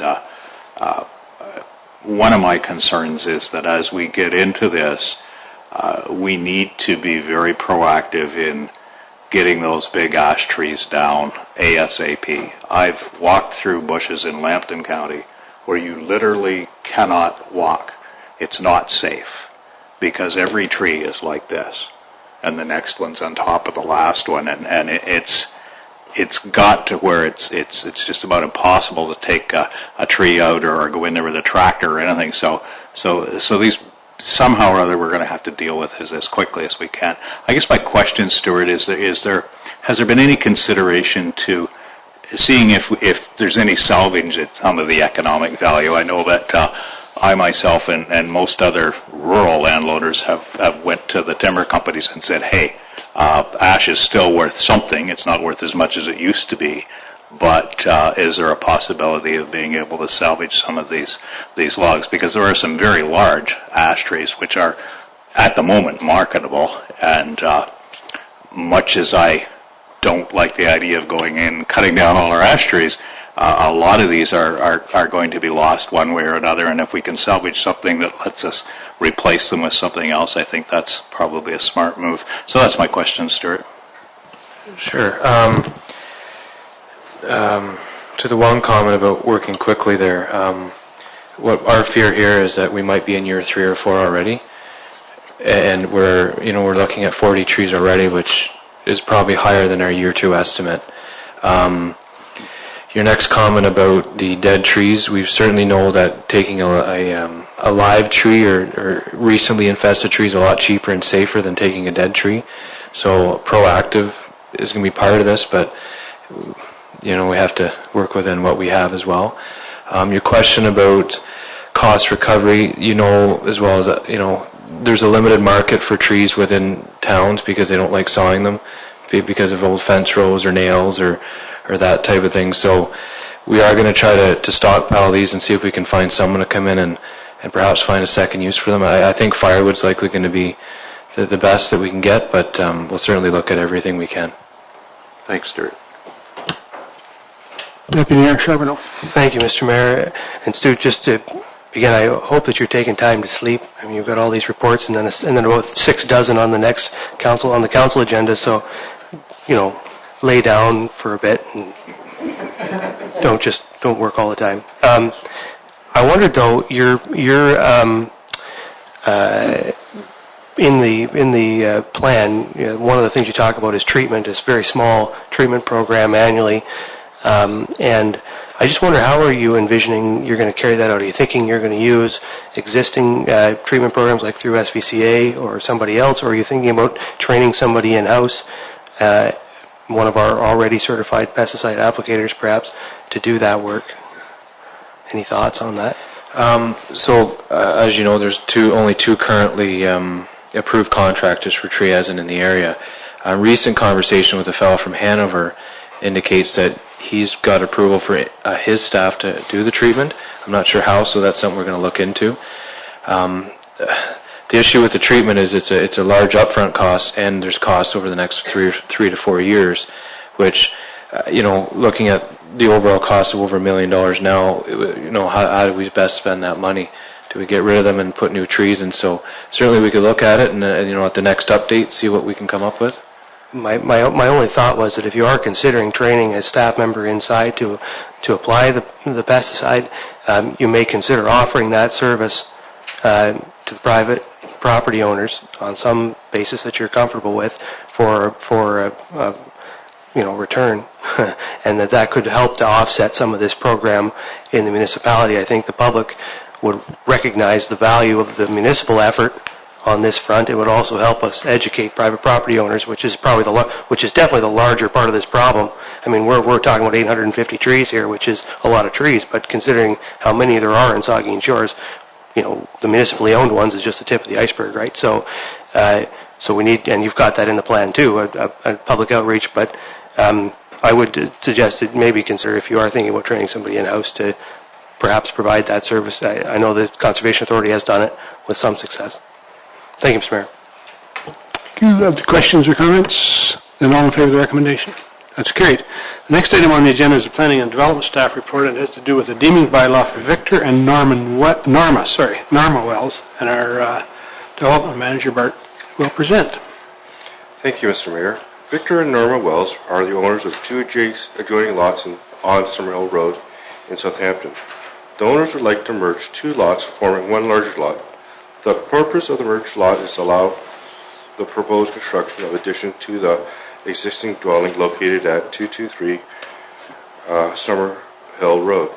The Planning Act does not allow land to be merged together if the original lot was created on a plan of subdivision.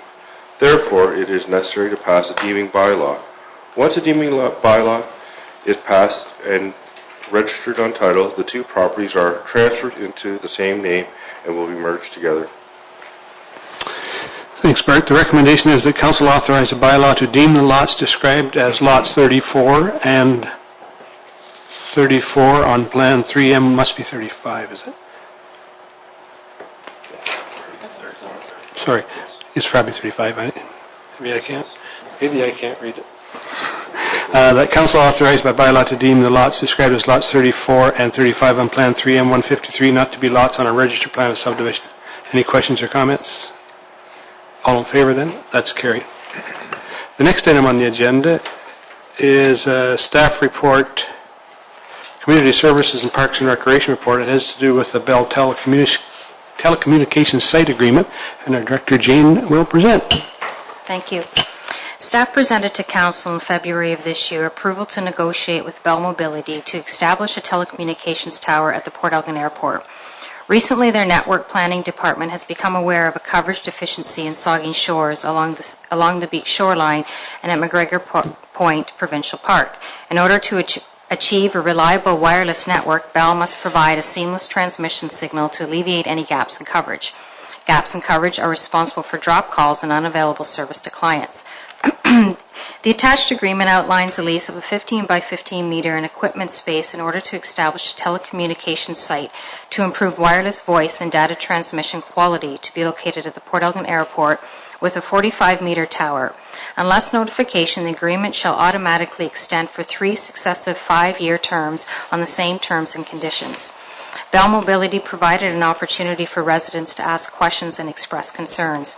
They approached New Fairway Park Campground independently to discuss any outstanding issues that the campground may have. The output on all towers and indeed all broadcast endeavors are regulated by Health Canada's Safety Code 6. This standard governs the limits of human exposure to electromagnetic fields for any broadcasting endeavor in Canada, from AM, FM, and TV towers to cordless home phones and garage door openers. The standard limits the power output of broadcast endeavors by measuring the power density of signals in wattage per meter squared. The limit of Safety Code 6 in Canada is 5.83 watts per meter squared. The signal from a carrier tower at a distance of 30 meters from the tower is greater than at 10,000 times below this standard. By the time the signal travels inside the homes in the area around the tower, the signal would be in excess of 40 million times below the safety code. What that means is the broadcast output from carrier tower in a neighborhood at 30 meters away would be significantly less than a cordless phone or a baby monitor or any AM, FM, or television signals that are available with a neighboring home at this present time. In the area of biological effects, the medical applications of non-ionizing radiation, approximately 25,000 articles have been published over the past 30 years. Despite the feeling of some people that more research needs to be done, scientific knowledge in this area is now more extensive than most chemicals. Based on a recent in-depth review of the scientific literature, the World Health Organization concluded that current evidence does not confirm the existence of any health consequences from exposure to low-level electromagnetic fields. So in recognition of concerns from New Fairway Park Campground, Bell Mobility has negotiated to install a buffer at the base of the tower with landscaping and or wood fence. Given the generous existing tree canopy throughout their property, it is not expected to have a significant impact on visitors or residents of the park, but an added amenity for mobility purposes. Members of the Airport Advisory Committee have reviewed the proposal and are content with the proposed location and do not deem it to impede their flight path. And the potential lease revenue to the community services budget is expected to be $14,000 for the first leased year. Thank you, Jane. The recommendation is the council supports the agreement to allow for a mobile communications tower to be constructed at the Port Elgin Airport. Any questions or comments? All in favor of the recommendation? That's carried. The next item on the agenda again is a Community Services, Parks and Recreation Staff Report, and it has to do with the paddleboard rental business agreement, and Jane's going to present. Staff has been approached by Jamie Taylor of Stand Up Paddleboard to provide a stand-up paddleboard rental business at the Port Elgin Main Beach as a pilot program for the 2014 summer season. Ms. Taylor's business has been very popular at Sauble Beach since 2006 when she won the Young Entrepreneur Business Award, in which she provided the services of rentals as well as yoga on boards in the water. Her business has been flourishing ever since. Ms. Taylor is qualified, and I've listed her qualifications there, and if approved, she anticipates on hiring local talent to assist her with her Saugeen Shores endeavor. It is anticipated that she will conduct her business immediately south of the existing Green Street washroom and utilize a former pumping station foundation with sheet piling as her staging area where she will erect a 10x10 pop-up tent for her employee. She will store her equipment in a portable trailer that will be housed south of the Green Street washroom. It has been discussed with Ms. Taylor that although preferred that the 10-foot secured trailer be removed each evening, there may be times when it will be required to stay on site. Ms. Taylor is proposing to commence her business approximately around the June 18th date and conclude on Monday, September the 1st of this year, operating 5 to 7 days a week, weather permitting, from 9 a.m. to 5 p.m., Sunday to Thursday, and 9 to sunset on Friday, Saturday, and Sundays of long weekends. Ms. Taylor is prepared to provide the municipality with a $5 million insurance coverage, naming the municipality as an additional insured. Stand-up paddleboard is a fast-growing sport, and many people travel great distances to experience it on Lake Huron. It's a zero-impact sport that is fun and easy for everyone to do.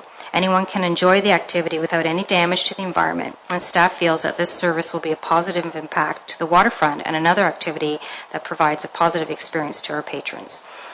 Community Services will be reviewing this pilot program during the course of the summer, and the municipality is not obligated to renew the agreement in 2015. And we're asking for a $2,000 lease for that service.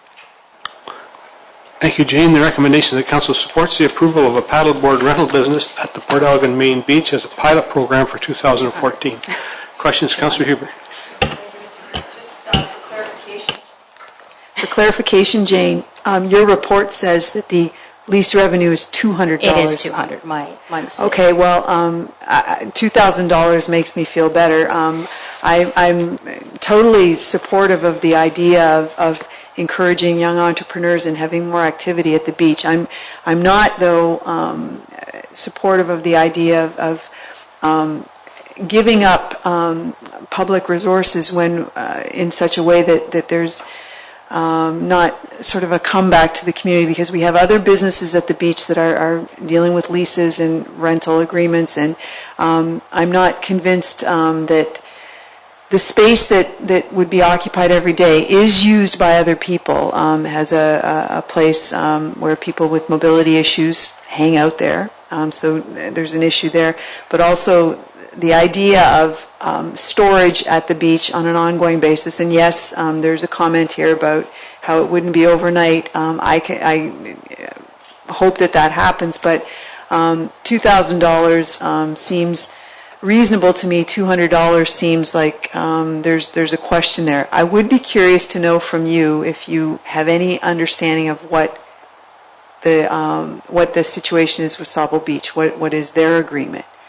Yes, I contacted Sauble Beach to get a better understanding of how they offer this service. It's not done in the municipality, it's done south of the municipality, so it's done on the reserve. So they have provided it free of charge, and she in turn provides reduced service to their residents in the area. She does not charge them to use the service. Okay.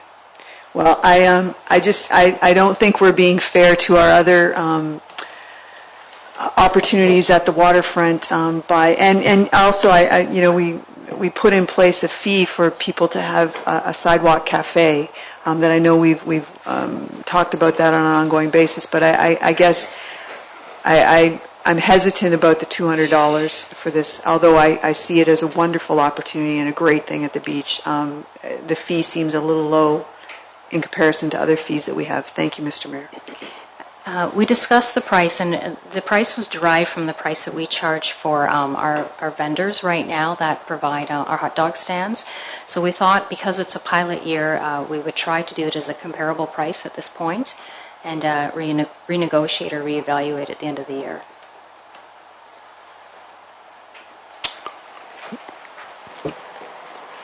Deputy Mayor Charbonneau. Thank you, Mr. Mayor. Excuse me. This is awesome, Jane. Awesome.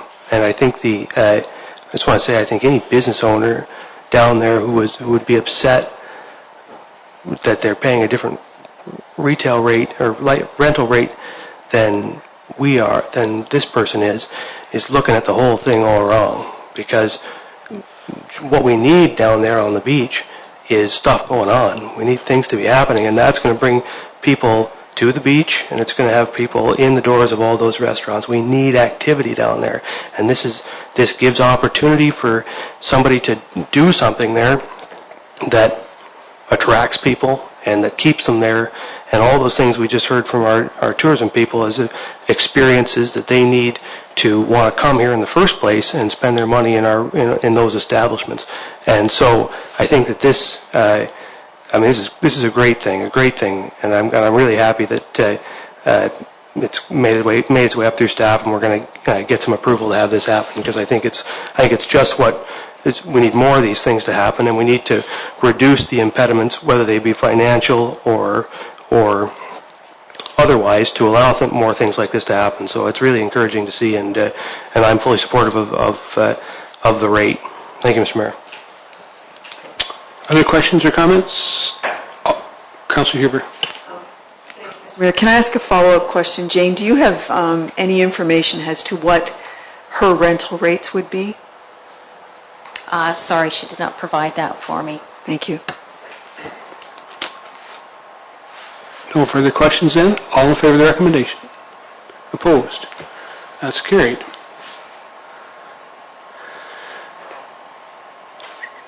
Next item on the agenda is communications for petitions for committee of the whole action, and it's municipality of Brockton has passed a motion and asking our support about a surplus for the Bruce area solid waste recycling, and take some direction from the committee. Do it. Our board members speak to it. Flat out no, Mr. Mayor, but I will elaborate. If council would turn to page 12 of the financial statement that's included in their package. It's titled Notes to Financial Statements, and it's item number 4.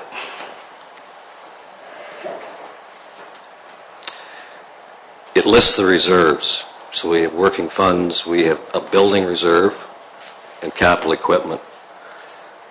The building reserve and the capital equipment is $1.8 million. The capital equipment fund funds new recycling trucks that cost $150,000 to $175,000 each. The board's been budgeting 1 to 2 per year because we have a fleet of 15. So I'm going to take off from 1.8, take $300,000 off, which is basically 2 trucks, and I'm going to suggest to the council that there's $1.5 million sitting there. I've spoken before about the capacity of our plant, that we're maxed out for storage, sorting, et cetera, and the board recognized a long time ago that they need to establish reserves. The board at their last meeting was provided with some preliminary numbers. If we move that facility and build brand new, excluding land, the estimate we've been given is $3 to $3.5 million.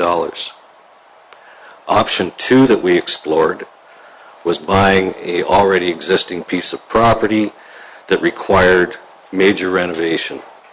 The cost of that is estimated to be 2.5.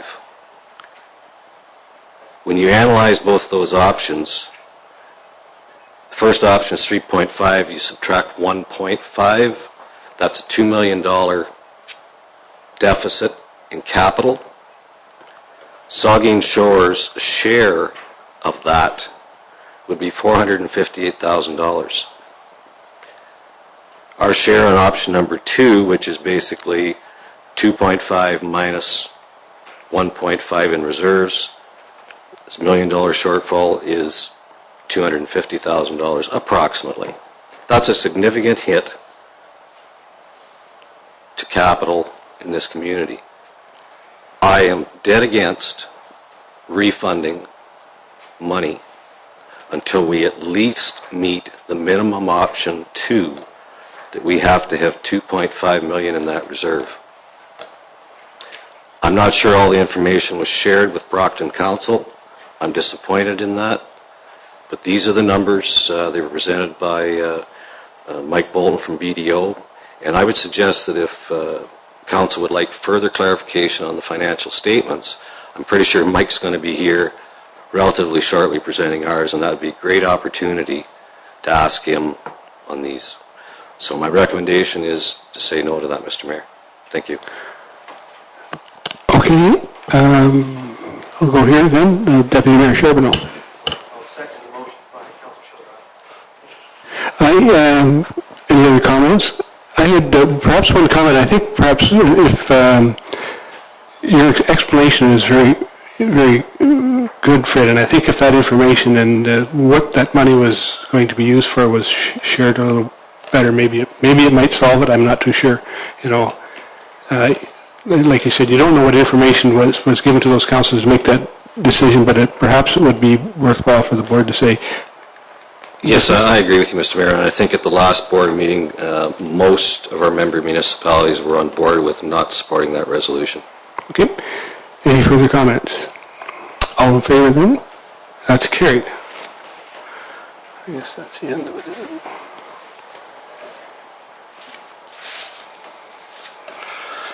So there's a number of items there for committee of the whole information that you can access if you want. That is, I guess, the end of our agenda, and I'll start with Good Council with Councillor Frost. Thank you, Mr. Mayor. Let's see, we'll start from back, work forward here. Accessibility, we had a meeting finally after the other ones got snowed out, March 31st, and Stu was at that meeting with the Accessibility Committee to discuss the traffic signals and the beeping and the way that they're timed, and I think the committee came away with a lot of new information they weren't aware of on those traffic signals and what was going to happen with the crosswalk. So thanks, Stu, for showing up for that. It was great, good information. Very next day, April the 1st, myself and the CAO were the sole representatives for Saugeen Shores at the CNSC meeting in Ripley. That was for the Huron-Kinloss CLC. There was only, and Larry could possibly correct it, but there wouldn't have been more than 36 people there, including press. And I was quite disappointed that there wasn't a greater number. But the people from the CNSC had stated that they were quite pleased it was such a large group. So I guess I thought there was more importance to that than what they thought anyway. But so we did attend that. It was a snowy night, but we got a lot of good information out of that one, and I enjoyed being there.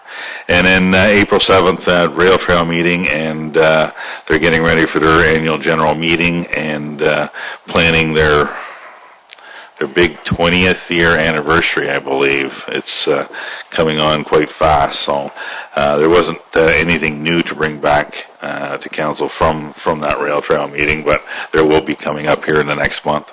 And that's about it. Thank you, Mr. Mayor. Thanks, Don. Councillor Huber. Thank you, Mr. Mayor. Just a couple of things. The Chambettes are doing another movie night. It's a girls' night out, though, so might not relate to any of you, but it's coming up Thursday, May the 1st. And last year it raised about $3,000 for the Women's House of Grey Bruce, and it's expected to be just as great a success this time. I had the occasion last week to go to the museum for a genealogy freebie workshop, and I've signed up for their course that they have. What I wanted to mention, though, this opportunity is great, but what was even more impressive was at the museum that night there were people from all over Bruce County and a couple people from Grey County, and it is kind of interesting when you drive by Grey Roots and you barely see a few cars in the parking lot usually. The Bruce County Museum, almost every day there's cars in front of that place, and even now at night there's a lot of cars there too for different things. So I look forward to the genealogy workshop. I also went to the Art Society Art Gallery Feast for the Eyes, and it was an interesting evening. And we have art in the chambers, of course, that gets traded up every now and again, and it's a wonderful contribution to our community that all of this art is. And the Art Society, the Art Gallery in Southampton, is going to be putting some art out on the street this year too, so it's another addition to the community. I did want to mention also that at the Conservation Authority, the Vice Deputy Mayor and I head down to those meetings.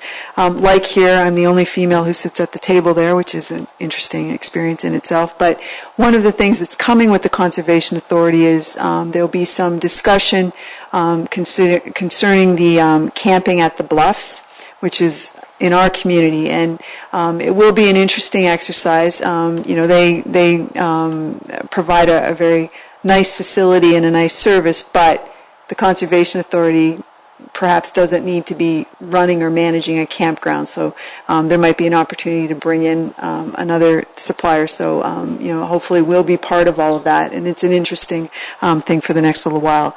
I and other people in the room here attended a whole day branding camp at the town hall in Southampton last week, and I know we'll be getting some information. I was excited, though, about, the ideas that kept coming out, and I'll just mention Southampton, were about arts and culture, and there was a great slogan that, whether or not it becomes anything, it was Great Lakes Living, and, it kind of fit in with a couple of ideas, and good mix of people, and, hopefully we can realize something, because we've talked about branding and just a different way of presenting the community and the component parts of the community. It's time we actually did something, so I think we're closer. Thank you, Mr. Mayor.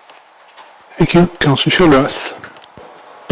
Just congratulations to the organizers of the home show at the Coliseum. It was well attended, change of venue, but it was a great show. And I'll leave that on for you. Vice Deputy Mayor Arnott. Thank you. That way I don't have to push the button. Home show, about 1,500 people, so pretty good turnout. I was impressed. I think the change of venue brought us some people that we hadn't seen before. I think there's people in Southampton that aren't too sure where the Coliseum in Port Elgin or the Plex in Port Elgin is, so we saw some people that I've never seen in a home show before, and that was great. I attended the PAC meeting this week. It was interesting. We have a report coming on zoning bylaw amendment a little later tonight, and also I echo Councillor Huber's comments on Saugeen Valley and the camp on the river in our township or our municipality. Municipal operations or operations that are funded by municipal money are not always as competitive running those things as individuals are. So they're looking at soliciting proposals for perhaps operating the camp at Saugeen Bluffs, and that should be interesting. there may be an opportunity to benefit the municipalities by doing that. If there is, I think as directors we'll take a look at it and decide whether or not the trade-off is valid and whether it makes sense and whether it's doable. So that will be interesting, as Councillor Haber says. It's with some sadness that I will announce that I am not seeking re-election this fall.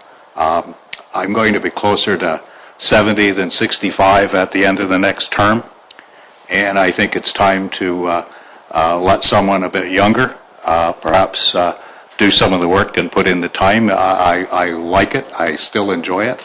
I've had a wonderful 12 years here, and I just want to thank everybody for their support.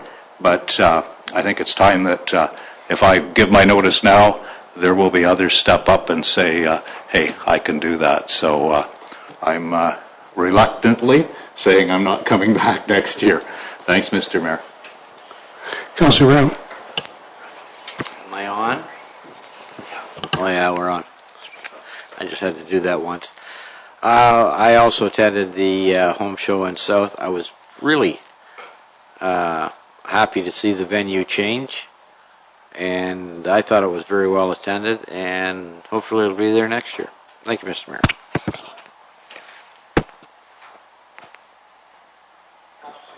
Thank you, Mr. Mayor. I, too, was at the Rotary Home Show Saturday. Congratulations to Port Elgin Rotary for putting on a great show. And while I was there, our Saugeen, get this name right, Saugeen Shores Adam C. Storm girls hockey team were playing in the provincial finals in Toronto, and they come home with a gold medal. First gold ever to be in Saugeen Shores by a girls team. So congratulations to the young girls and their coaching staff for putting Saugeen Shores on the map. Thank you, Mr. Mayor. Thank you, Mr. Mayor. On Saturday the 12th, I attended the Bruce County Conservationists Dinner and Auction at the Racquetball Club, and unfortunately I did not walk away with any firearms of any kind, but I did bid on a smoker and I didn't win it either. So I walked away empty-handed, but luckily the organizers of the event did not. They raised a lot of money, I'm sure, for the conservation efforts that they take part in as an organization. And I also wanted to just comment on the branding session at the Town Hall on the 4th. I wanted to reiterate what I said earlier in the meeting about the county, who did an excellent job facilitating that, and that branding session is going to lead to the development of what the county is calling a branding toolkit for both Southampton and for Port Elgin, which is going to be a foundational document for us to take next steps in terms of design for a whole slew of things that we're doing across the municipality. We are maybe finally getting ourselves organized in a way that we can do this rationally and have what we end up with in the end make sense and be the kind of presentation that we can all be proud of and that we can all get behind. And what was really encouraging too at that event was how many people were there from across the community, not just downtown business owners, but residents and from all walks of life there. And I think that was really great and really interesting to hear all of their input. So I'm very excited to see what we're told by the county that they're going to generate these toolkits in short order. So I'm looking forward to seeing what they produce. Thank you, Mr. Mayor. Thank you. Just short comment about the home show and this weekend. It seemed like spring, and it seemed like there was lots of people in town. There was a District C Legion convention here. I think over 50 legions from all of southwestern Ontario here, and spent most of the weekend. So, and I was at the banquet on Saturday night and met a number of them from as far as Tottenham down to almost Windsor. All enjoyed the weekend and thought quite a bit of our plex here. So, and with that, I'll take a motion to adjourn. Doug and Ton, all in favor? That's carried.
I'd like to call to order this regular council meeting of the town of Saugeen Shores, and the first order of business is a declaration of pecuniary interest, and I'll remind you of your responsibility if you have one.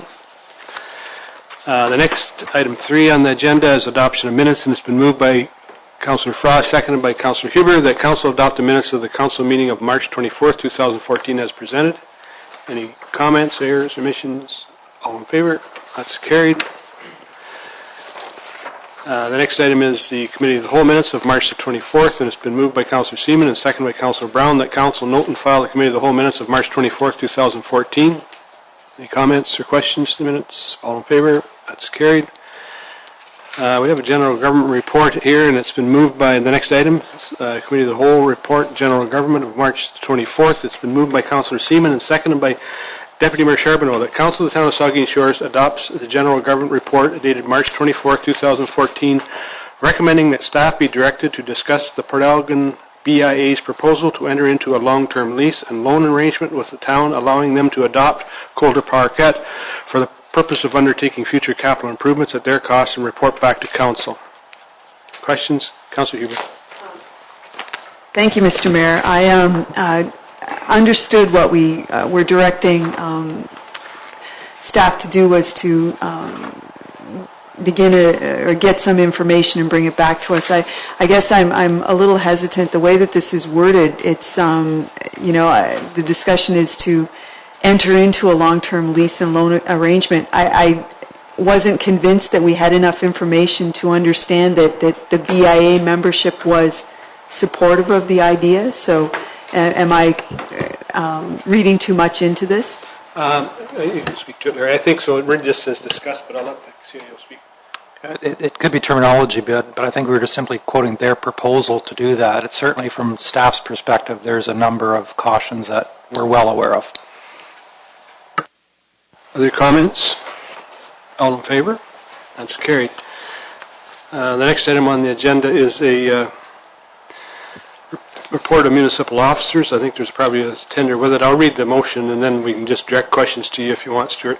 It's been moved by Councillor Seaman and seconded by Councillor Brown that Council of the Town of Saugeen Shores approve that Doug Welsh Construction Limited be awarded the contract for the Saugeen Street Reconstruction Project, tender number 2014-6320-5430 in the amount of $333,079.24 plus applicable HST, and that the Mayor and Clerk be authorized to sign the necessary tender documents.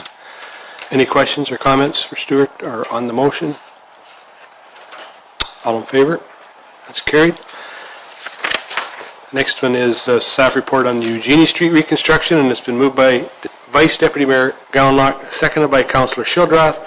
The Council of the Town of Saugeen Shores approved that Doug Welsh Construction be awarded the contract for Eugenie Street reconstruction project tender number 2014-6320-5430 in the amount of $176,977.03 plus applicable HST, that the Mayor and Clerk be authorized to sign the necessary tender documents. Any questions or comments to this report? Or all in favor? That's carried. And the next item is the Waterloo Street reconstruction. It's been moved by Vice Deputy Mayor Gowanlock, seconded by Councillor Shildroth, that Council of the Town of Saugeen Shores approve that Doug Welsh Construction Limited be awarded the contract for Waterloo Street reconstruction project, tender number 2014-6320-5355 in the amount of $193,832.03 plus applicable HST, and that the Mayor and Clerk be authorized to sign the necessary tender documents. Any questions to this motion or report? All in favor then? That's carried. Yes. Just a question for Stuart. The financial impact of the three of them is showing a very positive kind of balance in terms of the project budgets and what was budgeted for. It seems that some are over, some are under, but in the end, in terms of what we budgeted for, how does that all work out in the end? I apologize. I seem to be missing a page on the Waterloo Street job. Okay, I'll just ask you afterwards.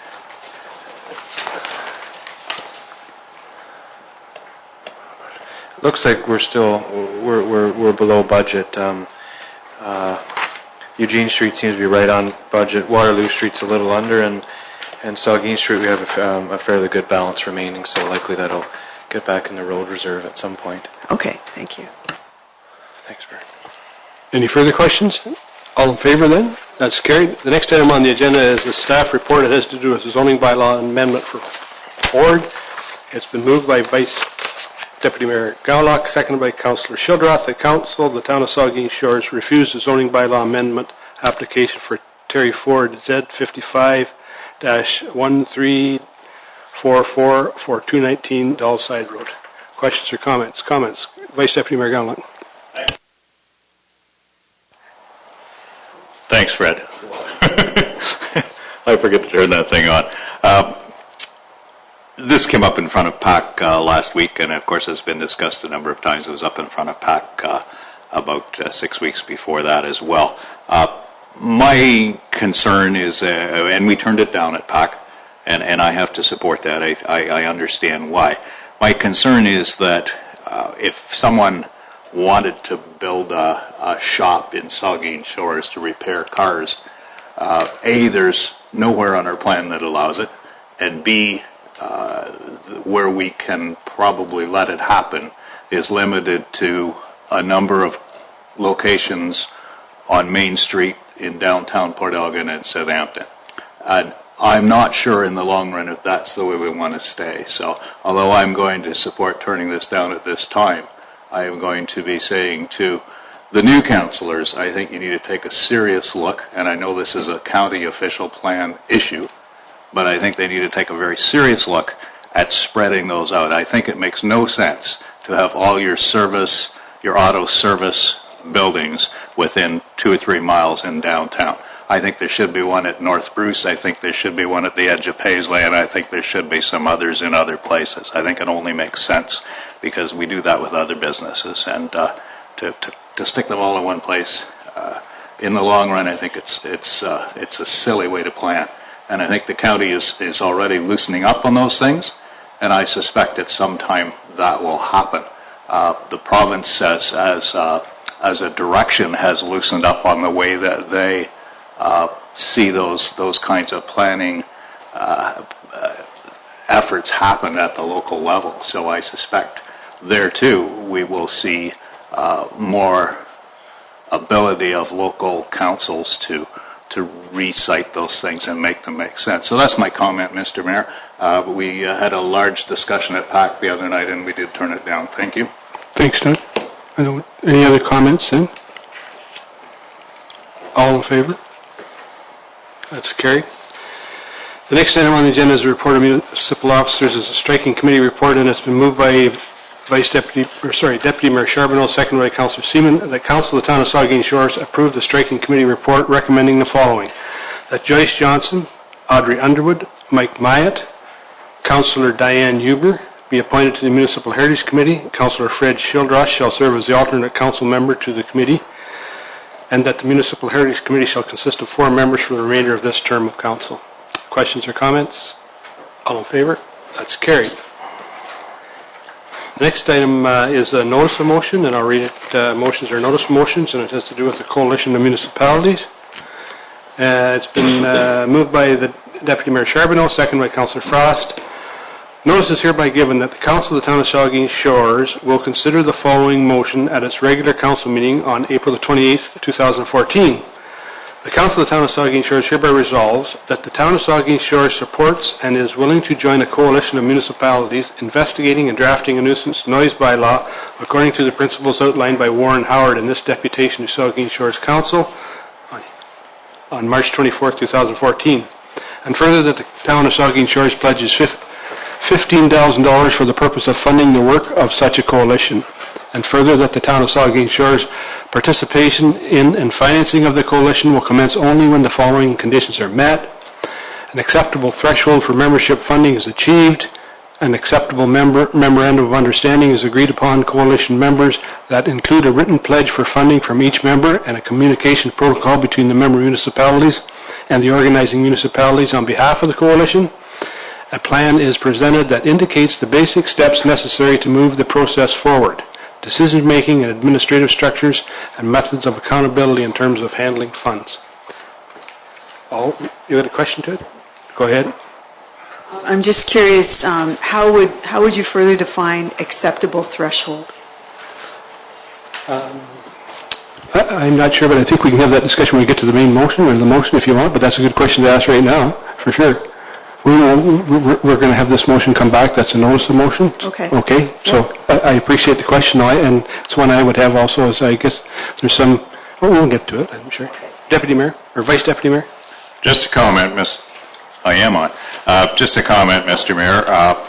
We shouldn't have to do this. This should be dealt with by our provincial government and by the people we elect to look after these things, but they've abrogated that responsibility, and I'm reluctant to support this, but I will, because I think we as a council have to throw down the towel and say, this is it.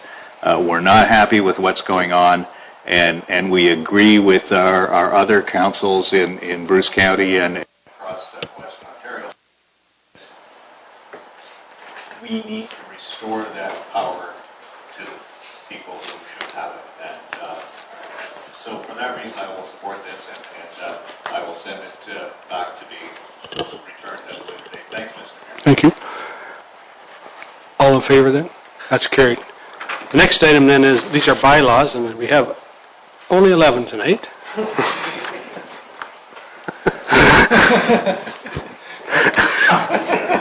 And the first one is to authorize a non-union pay increase, and it's been moved by Councillor Huber and seconded by Councillor Frost that bylaw 27-2014, being a bylaw to authorize lease agreements. Sorry, I jumped one. Yes. This one has been moved by Councillor Seaman and seconded by Councillor Brown that bylaw 26-2014, being a bylaw to establish the salaries and wages of non-union employees and certain officers of the town of Saugeen Shores for the year 2014 is hereby read a first, second, and third time, finally passed and sealed this 14th day of April 2014. Comments? Questions? All in favor? That's carried. Next is authorize agreement for the Dr. Earl Health Center, and it's been moved by Councillor Huber, seconded by Councillor Frost, that bylaw 27-2014, being a bylaw to authorize lease agreements for the Dr. Earl Health Center located on 786 Goddard Street in Port Elgin is hereby read a first, second, and third time, finally passed and sealed this 14th day of April 2014. Questions or comments? All in favor? That's carried. Next item is then a subdivision agreement for Woodland subdivision that has been moved by Vice Deputy Mayor Gownlock, seconded by Councillor Shildroth, that bylaw 28-2014, being a bylaw to authorize the entering into of a subdivision agreement with Snyder Development Corporation Incorporated, is hereby read a first, second, and third time, and finally passed and sealed this 14th day of April 2014. Questions? Motion or bylaw? All in favor then? That's carried.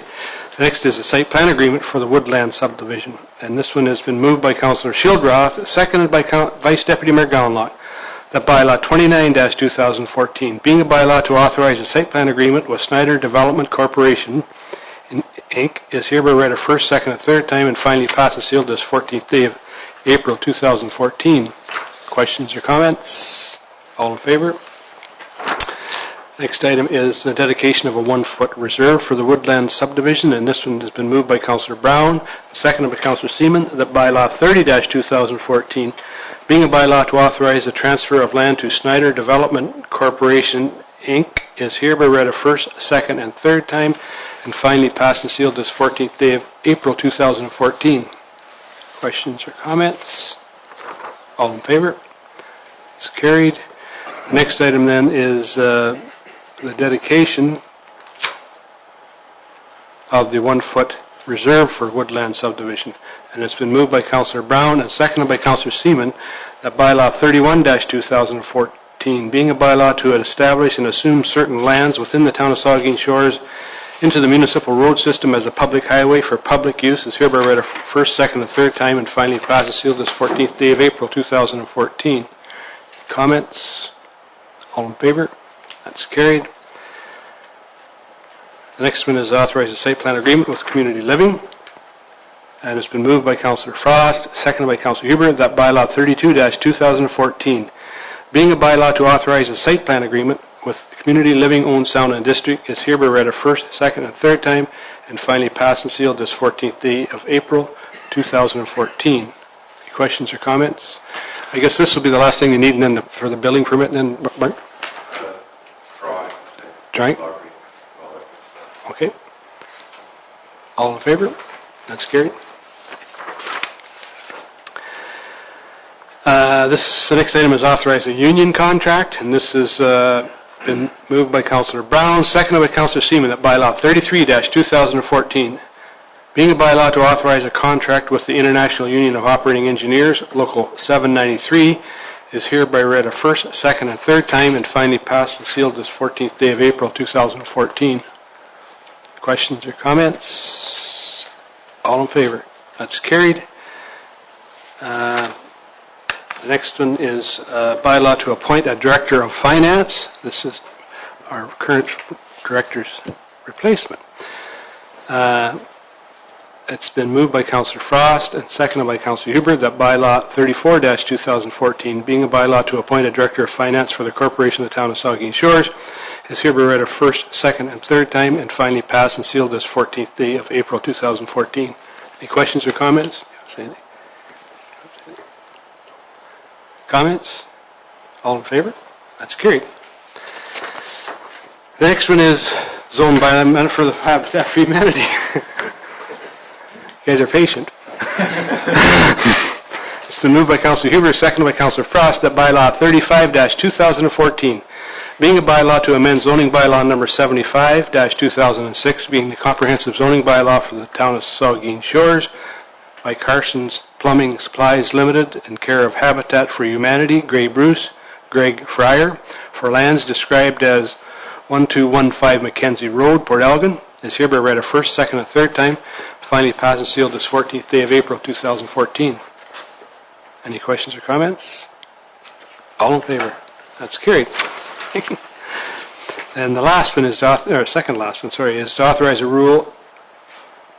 RED grant, Rural and Economic Development Grant funding, has been moved by Councillor Shildroth and seconded by Vice Deputy Mayor Gownlock, that bylaw 36-2014, being a bylaw to authorize an agreement with Her Majesty the Queen and Right of Ontario, as represented by the Minister of Agriculture, Food and Rural Affairs, is hereby read a first, second, and third time, and finally passed and sealed this 14th day of April 2014. Councillor Huber. Thank you, Mr. Mayor. Just, Larry, is it possible to just get some clarification? The financial comment says that there's a one-time funding in the amount of $24,000, which I think is what's coming through the RED program. The remainder of the comment, though, says that the town budgeted a $48,000 number. Is the $24,000 included in the 48, or do we have 48 on top of the 24? Unfortunately, no. So the 24 is in the 48. Any other comments? The Minister was around announcing a whole raft of these in the last little while. Timely. Very timely, yeah. All in favor? That's carried.